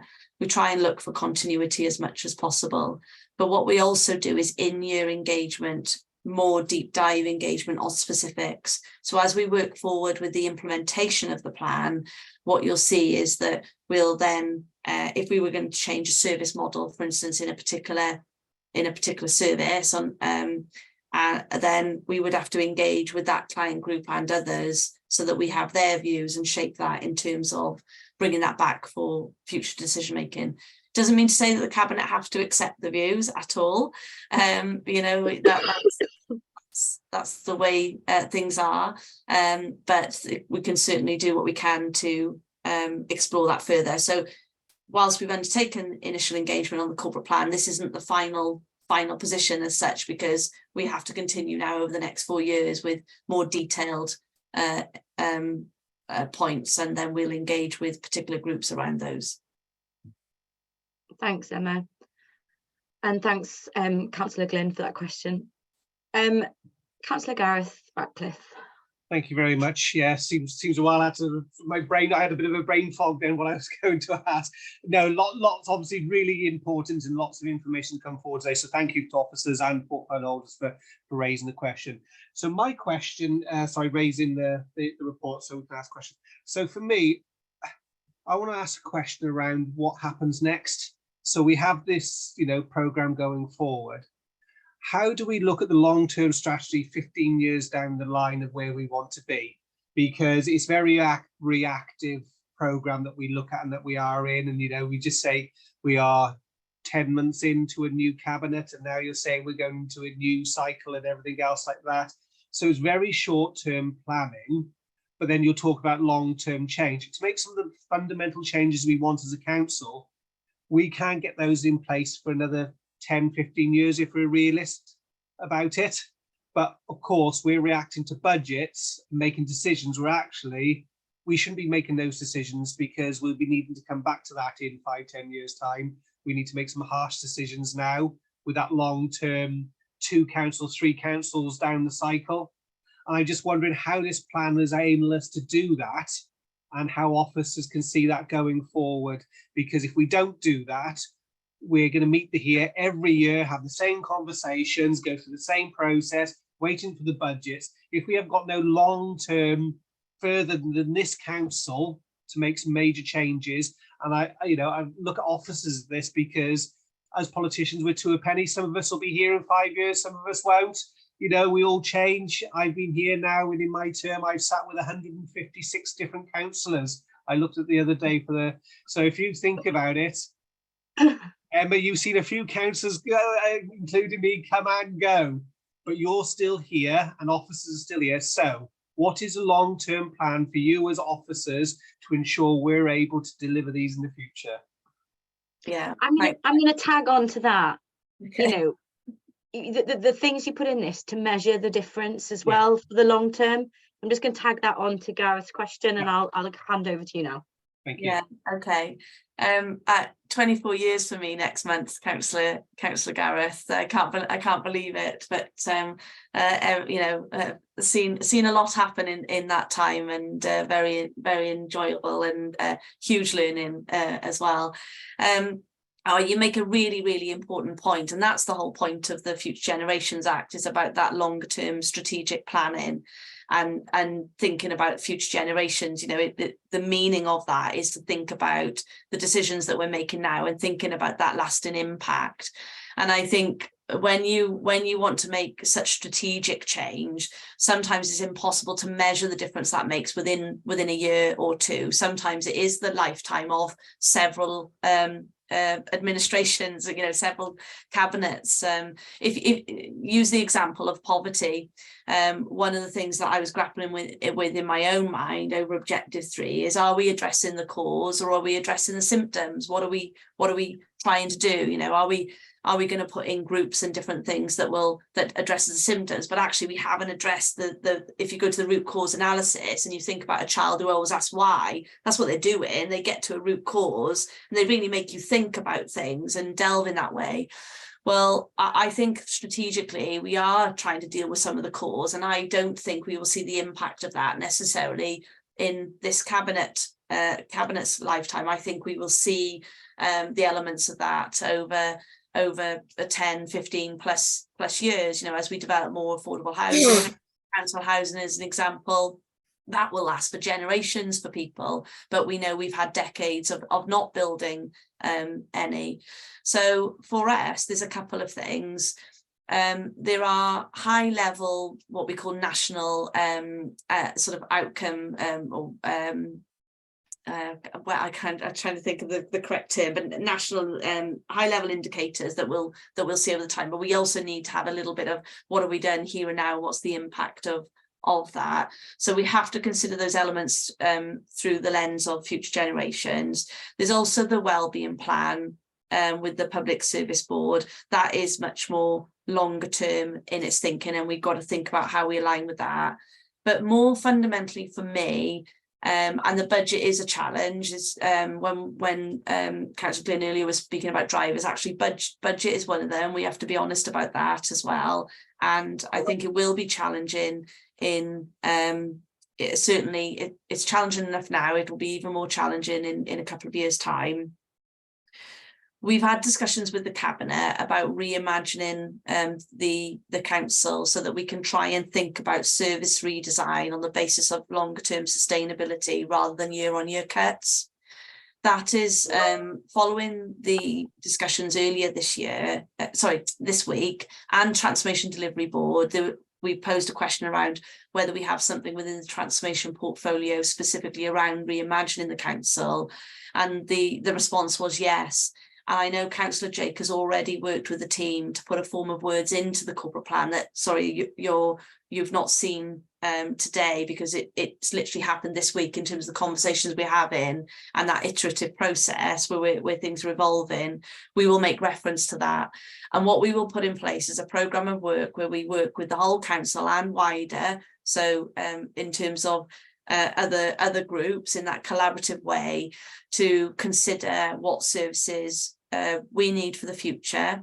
And that will, you know, for some it'll be redesigning services. In some areas it'll mean that no services no longer exist, and the other option is that services do exist but are no longer provided by the local authority.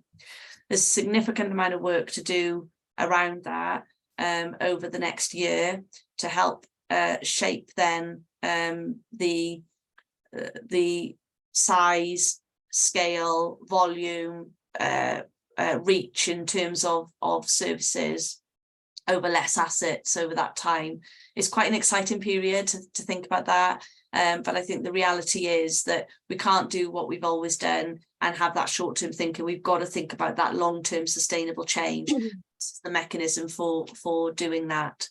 And we need to have some continuity to measure that impact. The measures that I was looking for, the team have helped me out and just sent me a message. They were national wellbeing indicators that will help us understand the longer term element.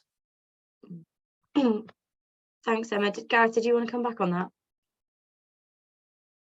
No, I think it's one of those, we've got to be realistic as well, that, you know, we haven't got a crystal ball of how the world will look and how the country will look in 10, 15 years time.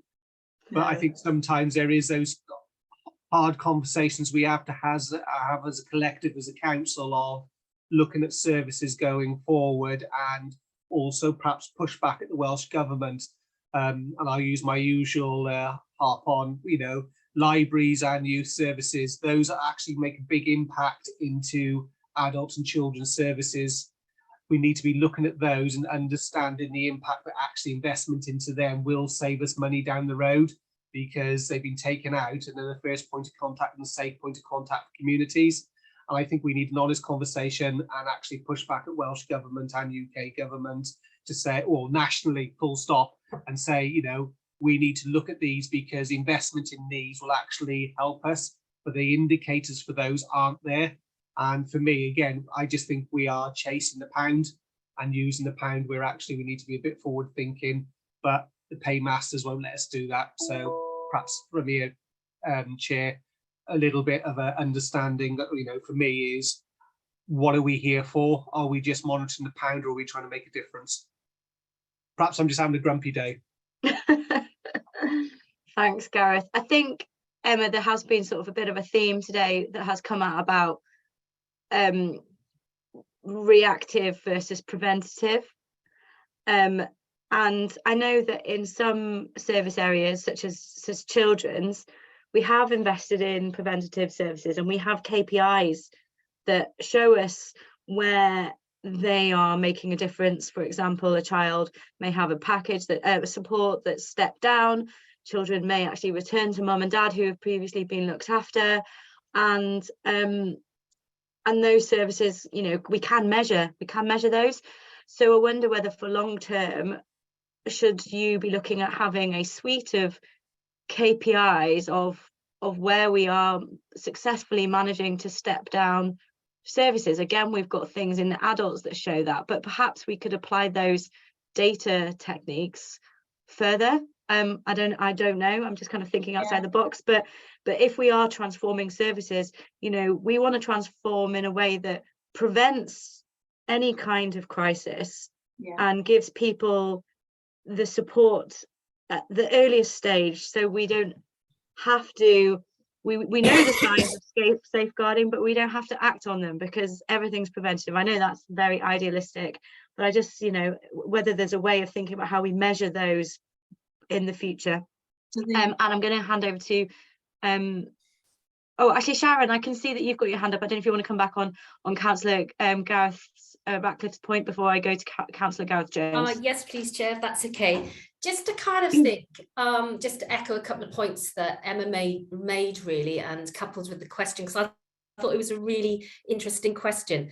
And I guess just looking at children's services as an example, the Social Services and Wellbeing Act governs absolutely everything that we do in terms of the work that we do. But in terms of the narrative, it's kind of just to consider, it takes a village to raise a child in terms of that concept. So I think it's quite exciting when we're thinking about developing stronger communities as one example. You know, that is about creating networks of opportunities in local communities that can work in that preventative element to kind of build that sustainable vision that we've got. And I think it's really important to be idealistic, Chair, because I think that's what we're all aiming to strive to be. But there is a lot of work to do, and there are challenges, but it does mean that we're going to have to think differently, and we have to think collectively, and we have to kind of think about how we can develop those stronger communities. And I think, you know, Councillor Radcliffe is a great advocate around youth services as an example, and that's been an area that's kind of diminished over the years. But if we're to invest in stronger communities locally, that's the very thing that we probably need to build on. So it's kind of, I think it gives us an opportunity to think differently. It's not about doing the same things in the same way. It's about allowing us to be a little bit more creative about what that vision is. And okay, we might not achieve that in the term of this cabinet, but it is about sustainability in the longer term. So if you're thinking about a child's journey from they're born right the way through to, and if we're going to live a lovely old age like lots of people are in Powys, that's a long time, isn't it? And so we want to try and get everything right at each juncture, because if we don't get it right in the beginning, invariably that child will need services either as a child, as a teenager, as an adult, as an older person. So I think it does allow us a kind of opportunity not to be reactive, but to think forwardly. And I really welcome that in terms of my position right now, because I think it does give us an opportunity to drill down and to think about what actually is working today. What do we need to do differently? How do we create that kind of sustainability? Because the budget is the budget. It's not likely to change over the next years as I see it, but it does allow us to kind of just reshape and rethink about what can we do in a different way, rather than doing the same things in the same way with the same results. So I think it's a real opportunity as a group to think differently from my perspective. And I think the whole thing for me within children's services is about early help. It is about the right help at the right time. It is about intervening early. It is about trying to prevent children who live in that kind of poverty area becoming more challenges within that area. But it's also about keeping children and families together. It's not about bringing children into care. It's about really kind of thinking, and although we've invested a lot in that already, that it is about looking at what can we further do to invest in that and to create those opportunities of difference, because we know what works. So it's just about allowing us to have a different vision, and I welcome that. Do you think, Sharon, there's more we could do then with Objective 1, or perhaps we are already and it's not said, but in terms of Objective 1 and improving awarenesses of services, if we tag that on to preventative services, can we do more to reach more people about early family support? You know, a lot of people still think, oh, social services, don't want to go near them, they're going to take my children away, and that's absolutely not what it is. Not just that, but also tech assisted care. Prevention that we can put in our homes to prevent slips, trips and falls, adaptation grants that people have access to. Can we do more to reach the communities? Can we do more with our community councils to share that information? All of can that, we do more with governors? How you know, can we do more? And I can see Gareth wants to come back in at that point, and Sean's got a hand up too. So yeah, sorry, if I could just quickly come in. Totally, my day job is health promotions for the GPs in Mid Powys, and one of the things I've been surprised about in the role is how much support is out there, how they communicate well within their circles, but actually getting that message out into the wider community is something that I'm trying to look at myself around the health part there. If we could somehow look at some of the third sector organisations, groups and support that's out there, would make a big difference to communities, not only around health, which I'm dealing with. I think, Gareth, should we make this a recommendation from the committee? I would strongly support that. And obviously I've got a bit of a, because it's where I work, but for me, there is such a big gap there at the moment that there is so much, in fact, there's a bit of too much information out there, but it's falling within the circles that people are already looking at. Yeah. Let's tie it a bit more specifically down to preventative stuff, in terms of recommendation from the committee that's ensure that's part of the corporate improvement plan. And Councillor Sean, and I'm sorry, Gareth, I am absolutely coming to you for your question, but I think Sean's coming back on this point. Yeah, sorry to jump the queue, Gareth, but I'm coming back in on Gareth's point around how do we make sure things happen with a view to the long term when we're all caught up in this very short cycle of how things are done in a local government or national government as well.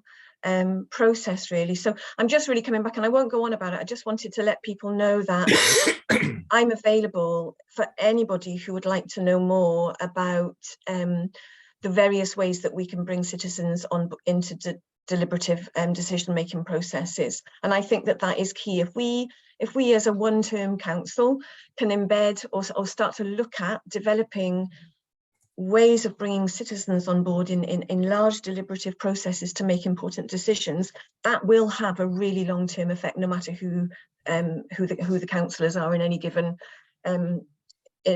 term. If we can make that sort of part of the routine way that we do things. And this isn't to replace what goes on already. There's absolutely a place for focus groups and partnership boards and surveys and questionnaires, and that they're part of the picture. But I think there's also a place in that picture for the larger deliberative processes. And how they're different is that they really work to build consensus out of people's collective wisdom. So they pool a large number of people's expertise, experience, ideas, creativity, bring it all together. And then the whole is greater than the sum of its parts. And there's always a learning phase. So what you end up with is not people's automatic opinions, but people learn from each other, learn from experts who talk to them, and things are developed. So it's informed decision making that results from it.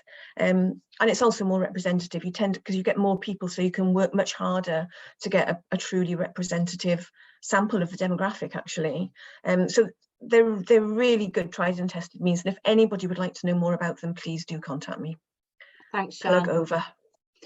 Gareth, you've been incredibly patient. The floor is yours. It's okay. Can I start by just adding on to what you've just said around communication? It's one of my big, moans about the county council, I think, at the moment, how bad the communication is between officers and members, between officers and the member public, between cabinet members and the ordinary members. I've submitted 2 questions since I've been appointed as a councillor that have taken over 8 weeks to have a response from the cabinet member, with, against a 10-day target. And I know I've got fellow new councillors who, every time I meet them, one in particular moans about the lack of communication, can't get officers, etc. So I'll make that point and shut up on that one. Can I just pick up on the point I was going to make? And you've already mentioned it, Chair.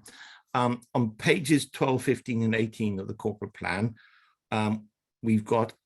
there's sections there on how will we measure performance, but there's no KPIs. And in my mind, you can't measure performance without having some idea of short, medium term and long term KPIs. And, you know, there's a couple there around education for July 23. Well, that's going to be a year before almost before the plans. Yeah, and without KPIs, how do you give us assurances? And you know, and they need to be challenged. To me, I'd rather see a set of KPIs that had mixtures of greens, amber, and reds, rather than KPIs just that, you know, if a service got a set of KPIs that are all green, they're either doing a stunning performance or the KPIs aren't challenging enough. And in a lot of occasions I've seen where they're not challenging enough. And you know, and that's why we need to challenge, but we need to have something that we can measure against. And for this, it doesn't have to be really high. This just needs to be the high level ones for the go in the plan. What about also benchmarking data with other local authorities in terms of measurements? Yes, but you can't have that until you've got the set your measures. Yeah, KPIs is the first stage. Yeah. Who wants to come back on that? Emma. I'll come back. Yeah. Can I pick up on the first point? Councillor Gareth, I'll give a commitment to speak to you outside of here on your recent experience and on the communication element. Okay, so I'll pick up with you outside of here on that one. That's fine. But in respect of the KPIs, I think most of you know I really like data. I know Councillor Gareth, you do as well, and it helps. Data is one element, and it gives you a picture, but you need to triangulate that. So what we're going to do in this round of the corporate planning is use results-based accountability, and we're going to have 3 report cards against each of the objectives that are within the plan. Within those report cards, we'll look at how well, how much. But for me, the main thing is what difference. And the what difference is that we want to know we're having an impact. Otherwise, if we're not, we need to consider, are our actions right? Or do they need to change because we're not having the impact? Or actually, is it one of those longer term elements where our actions are right, but we're not going to see the impact until, you know, a number of years to come? But underneath that, we also, in fact, we're leading the way in Wales when it comes to data and the way that we can visualize that and use it to inform decision making. We need to continue, and in social services, we're actually very data rich, having worked with the services for quite some time. There's a next level of data, service level data, that is available, and it's about how we use that as well and how we understand that work, and then the benchmarking. Now, there are 2 different elements that have come into the throes for social services. One is a performance improvement framework, which is set out in the Social Services and Wellbeing Act. So there's been some work undertaken over that in recent years, and we've literally actually only spoke to Councillor Amanda about it yesterday informally, and we're arranging a link so we can do some work with the Scrutiny Committee around that and having that access. It's that hot off the press. We've not even gone through it with the Director of Social Services yet and the heads of service. So out of courtesy, we'll go through that work with them first, but then we can give a commitment to take you through that.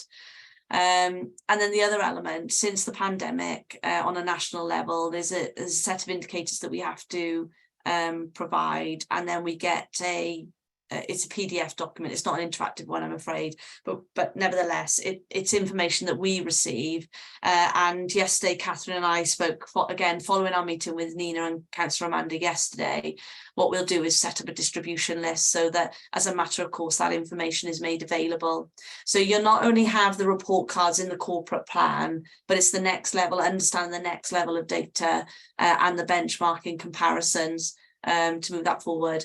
The main thing for the corporate plan is, can we see what's happening over a point of time? Is the trajectory in the way that we want it to go?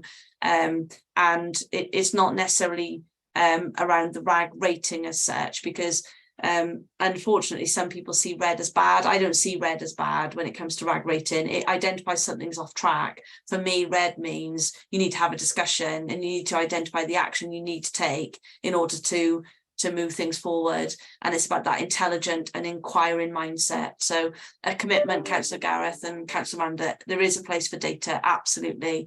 There is a place for benchmarking, absolutely. And it's just about how those different components come together, again, to give you the total picture. Thanks, Emma. I think if we note that down as one of our recommendations, although I do appreciate that it sounds like it's already in hand. Gareth, did you want to come back on that? You're on mute. Yeah, and I couldn't find the right button. Yeah, no, thank you. That's fine. Thank you, Emma. Right, I think that's it with hands. And Councillor Corinna, did you have any questions? Did you want to ask? I think it's been covered by everybody else. I also, do have a very... Corinna, I know we talked, sorry, just to say, if you didn't want to ask that question we talked about in the pre-meeting, I am absolutely sure it's going to come up in next week's budget. So I'll leave that up to you. Okay, I mean, could I just ask a clarification from Catherine? Does that mean by 2043, half the population of Powys will be over 65? Half the sorry, I can't remember the stat off the top of my head now. It was an increase of 24 point something, wasn't it, by 2043? But I think we're already over 25%. 27% is over 65 now in Powys, something like that. I'll have a look now, and it just is have incredible implications, doesn't it? That's all. Oh yeah, massive. Yeah. But this has been creeping up on us for the last, this is a ticking time bomb. Thanks so much. Councillor Corinna, it's one of our strategic risks actually, and have been for some time, around demographics. But what's happened through the pandemic is that people have made different life choices as well. So it's accelerated the position that we knew, not necessarily in terms of age, but people's choices around work and how they live their lives. And that's why, it's one of the challenges that we're dealing with right now. And we need to think and act differently. Otherwise, the point that you make about that aging population, how will we care? How will we care for that aging population with a reduced younger population, and our working age are becoming those old people? So it's a real challenge right now, and something that we need to take very seriously. Hence why there's an objective within the corporate plan around the employment element as well. Thank you. Thank you. Councillor Sandra. Thank you, Chair. Just picking up, basically, I've remained quiet and listened attentively to what's been going on. Just touching on base, if I may, and I don't want to rekindle any of the discussions that we've gone through, but I wanted to make 1 or 2 points.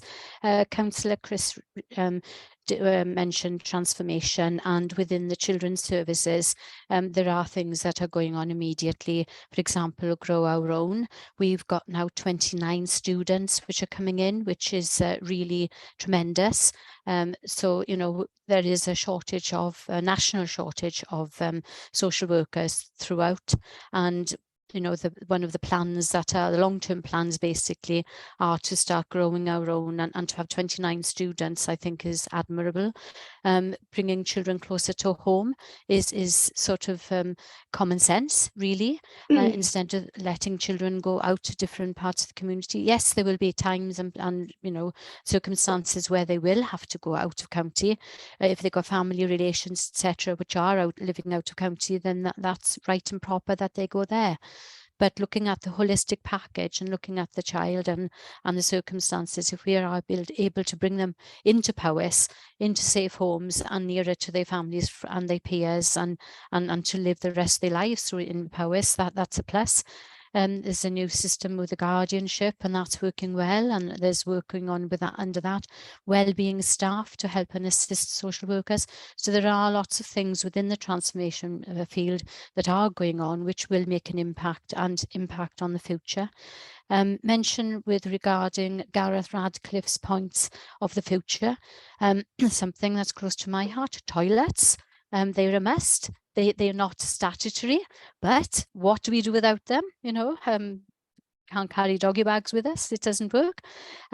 Youth clubs. There are different types of youth clubs, and in the cities, they've tended to be for the youngsters who were out of school, and they created a bad name, and it was difficult to recruit staff.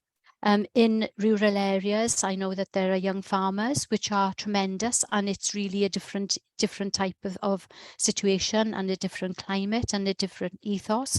So I think there is movement for supporting young people, and with people with learning disabilities. There were gateway clubs, and I've seen those age when they've grown now, that the gateway clubs are not young children anymore, but actually adults. So it's the transformation, it's looking at what we've got now and adapting and changing with the times. And the last thing about getting information out, that's really, really important, but I don't think anybody's cracked it. When people want something, they need that information straight away, and it's knowing how to access it and where to go for it and how to get it. And yes, having a load of information out there is great, but unless you know, I got to tap into this button, or I got to go that encyclopedia or wherever, and that's the bit. It's the timeliness of the information and the right information and having the ability to sift through it. Nobody's cracked that. How we get that cracked, I think then everything will go swimmingly. So huge problems, and if anybody's got any ideas on how we can improve and get the information out to the right people at the right time when they need it, that'll be a huge, well, plus for everybody. Thank you. Yeah, thank you, Sandra. It's not easy because there's so many, different isolated groups, and not everyone uses the internet, and there's different ages, and I think always we should always be using members' knowledge of their own intelligence of their own communities. In my community, we have a newsletter that goes out every other month, and I often share the PDFs that come up, for example, on the financial assistance stuff at the moment, and they will put them in them for free. So I think it's just tapping into that intelligence and maybe giving members a bit of an action to try and help as well. Also, Sandra, thank you for what you said at the beginning as well, about the balance in the report, and you feeling that children's needed a bit more of a forefront mention. That was going to be a recommendation, I think, that would have come out of this committee today, but I don't think it needs to be because you've already mentioned it. So I think Wynne and Rachel, in our minutes, can we just make sure we've clearly noted what Sandra said there, and the committee are pleased to hear that. And I think that's it, unless anyone else has got anything else they want to add on this agenda item. No, good. We are 20 minutes ahead of schedule, which is always good. Officers and portfolio holders, thank you so much for your presentations today. Thank you for taking our questions and for taking away, our points as well. I've got a few recommendations that we will get sort of typed up and put in our recommendations tracker, which we're developing, which I'm really excited about. And we'll then, I think what we're going to do going forward is factor into our agenda a way of going back and revisiting those recommendations to see how they're moving along. So thank you for that, and apologies for my camera that keeps flashing. I don't know what's going on with it, so I'm sorry about that. But officers, portfolio holders, please feel free to leave. We have just got to look at our work programme and then have a short reflection. Thank you very much. Diolch yn fawr. Bye all. Thank you, Hwyl. Thank you. So we'll still keep the recording. Bye-bye. We'll just still keep the recording on for a session, just whilst we have a quick brief look at the work programme. Again, I've just mentioned about the tracker. I think what Wynne and I are going to do is, we're going to tie the whole lot together, aren't we, Wynne? So that if there's a recommendation that then needs to then inform something on the work programme, we'll have a bit more of a system of updating that. That's right, Chair. And actually, for the formal recommendations that you send to the Cabinet, there is a process already defined in the Constitution where Cabinet is required to respond back to us within 2 months with their responses to any formal proposals you make, and then we'll schedule something on the work programme to make sure we pick this up on a very regular basis and can look back and say you and I can have a discussion anyway about where we are, but actually so it's formalised in terms of members being able to look back and say, yes, we came up with all these things, so what's happened since? Yeah, great. And so on the work programme, obviously next week we've got budget scrutiny. And also after that, we're going to have a sort of an update on some of the legacy children's cases, which they're relevant to the budget, but I don't think that can be in a public forum. I've done an email to you all with the sort of key points of focus for the budget, which I've mentioned to you already, some of you already this morning. Please read that, and it will help direct you to where else you need to read in the papers. The impact assessments are absolutely key for you to review, and you will each have different areas of what you're interested in. Karina, you've already mentioned day centres today. At the moment, there isn't an impact assessment that sits with that. Whether or not that's going to appear, I don't know. But please, do all the pre-reading you need to do for that budget meeting on Tuesday. It's a really, really important meeting. I think it's our most important meeting of the year, not in terms of just, making sure that the budget stands up to scrutiny, but also it does inform the transformation stuff for next year that they've got going on in terms of cost efficiencies. So that's next week, and then there may be another meeting on alternative budgets. Haven't heard anything about that. And then in March we'd be looking at a topic for each of children's and adults, which you can see there. So, Councillor Gareth, is your question to do with the work programme? No, it's to do with next Tuesday. Okay, can we leave it for the reflection section? Oh, is it? No, I need to shoot, I'm afraid. I've got to go to National Parks meeting. Just to give my apologies, I will be with you as soon as I can, but I'm working till about 3:30, and I'll join you as soon as I can. That's okay. If we've missed anything that you think we need to that you'd like to have asked, I'm just trying to think of, I don't want to lose any of your comments. So if when you get to the meeting you think, gosh, you've already passed and I had a point on this, can you drop me an email? Yeah. We can revisit it. I will do, and thank you for those notes. Okay, apologies, I've got to go to National Parks now. Cheers, Gareth. Okay, I think if we move into off the recording, we can just have a couple of minutes reflection on any other business. Okay, bear with me. Thank you everybody for watching.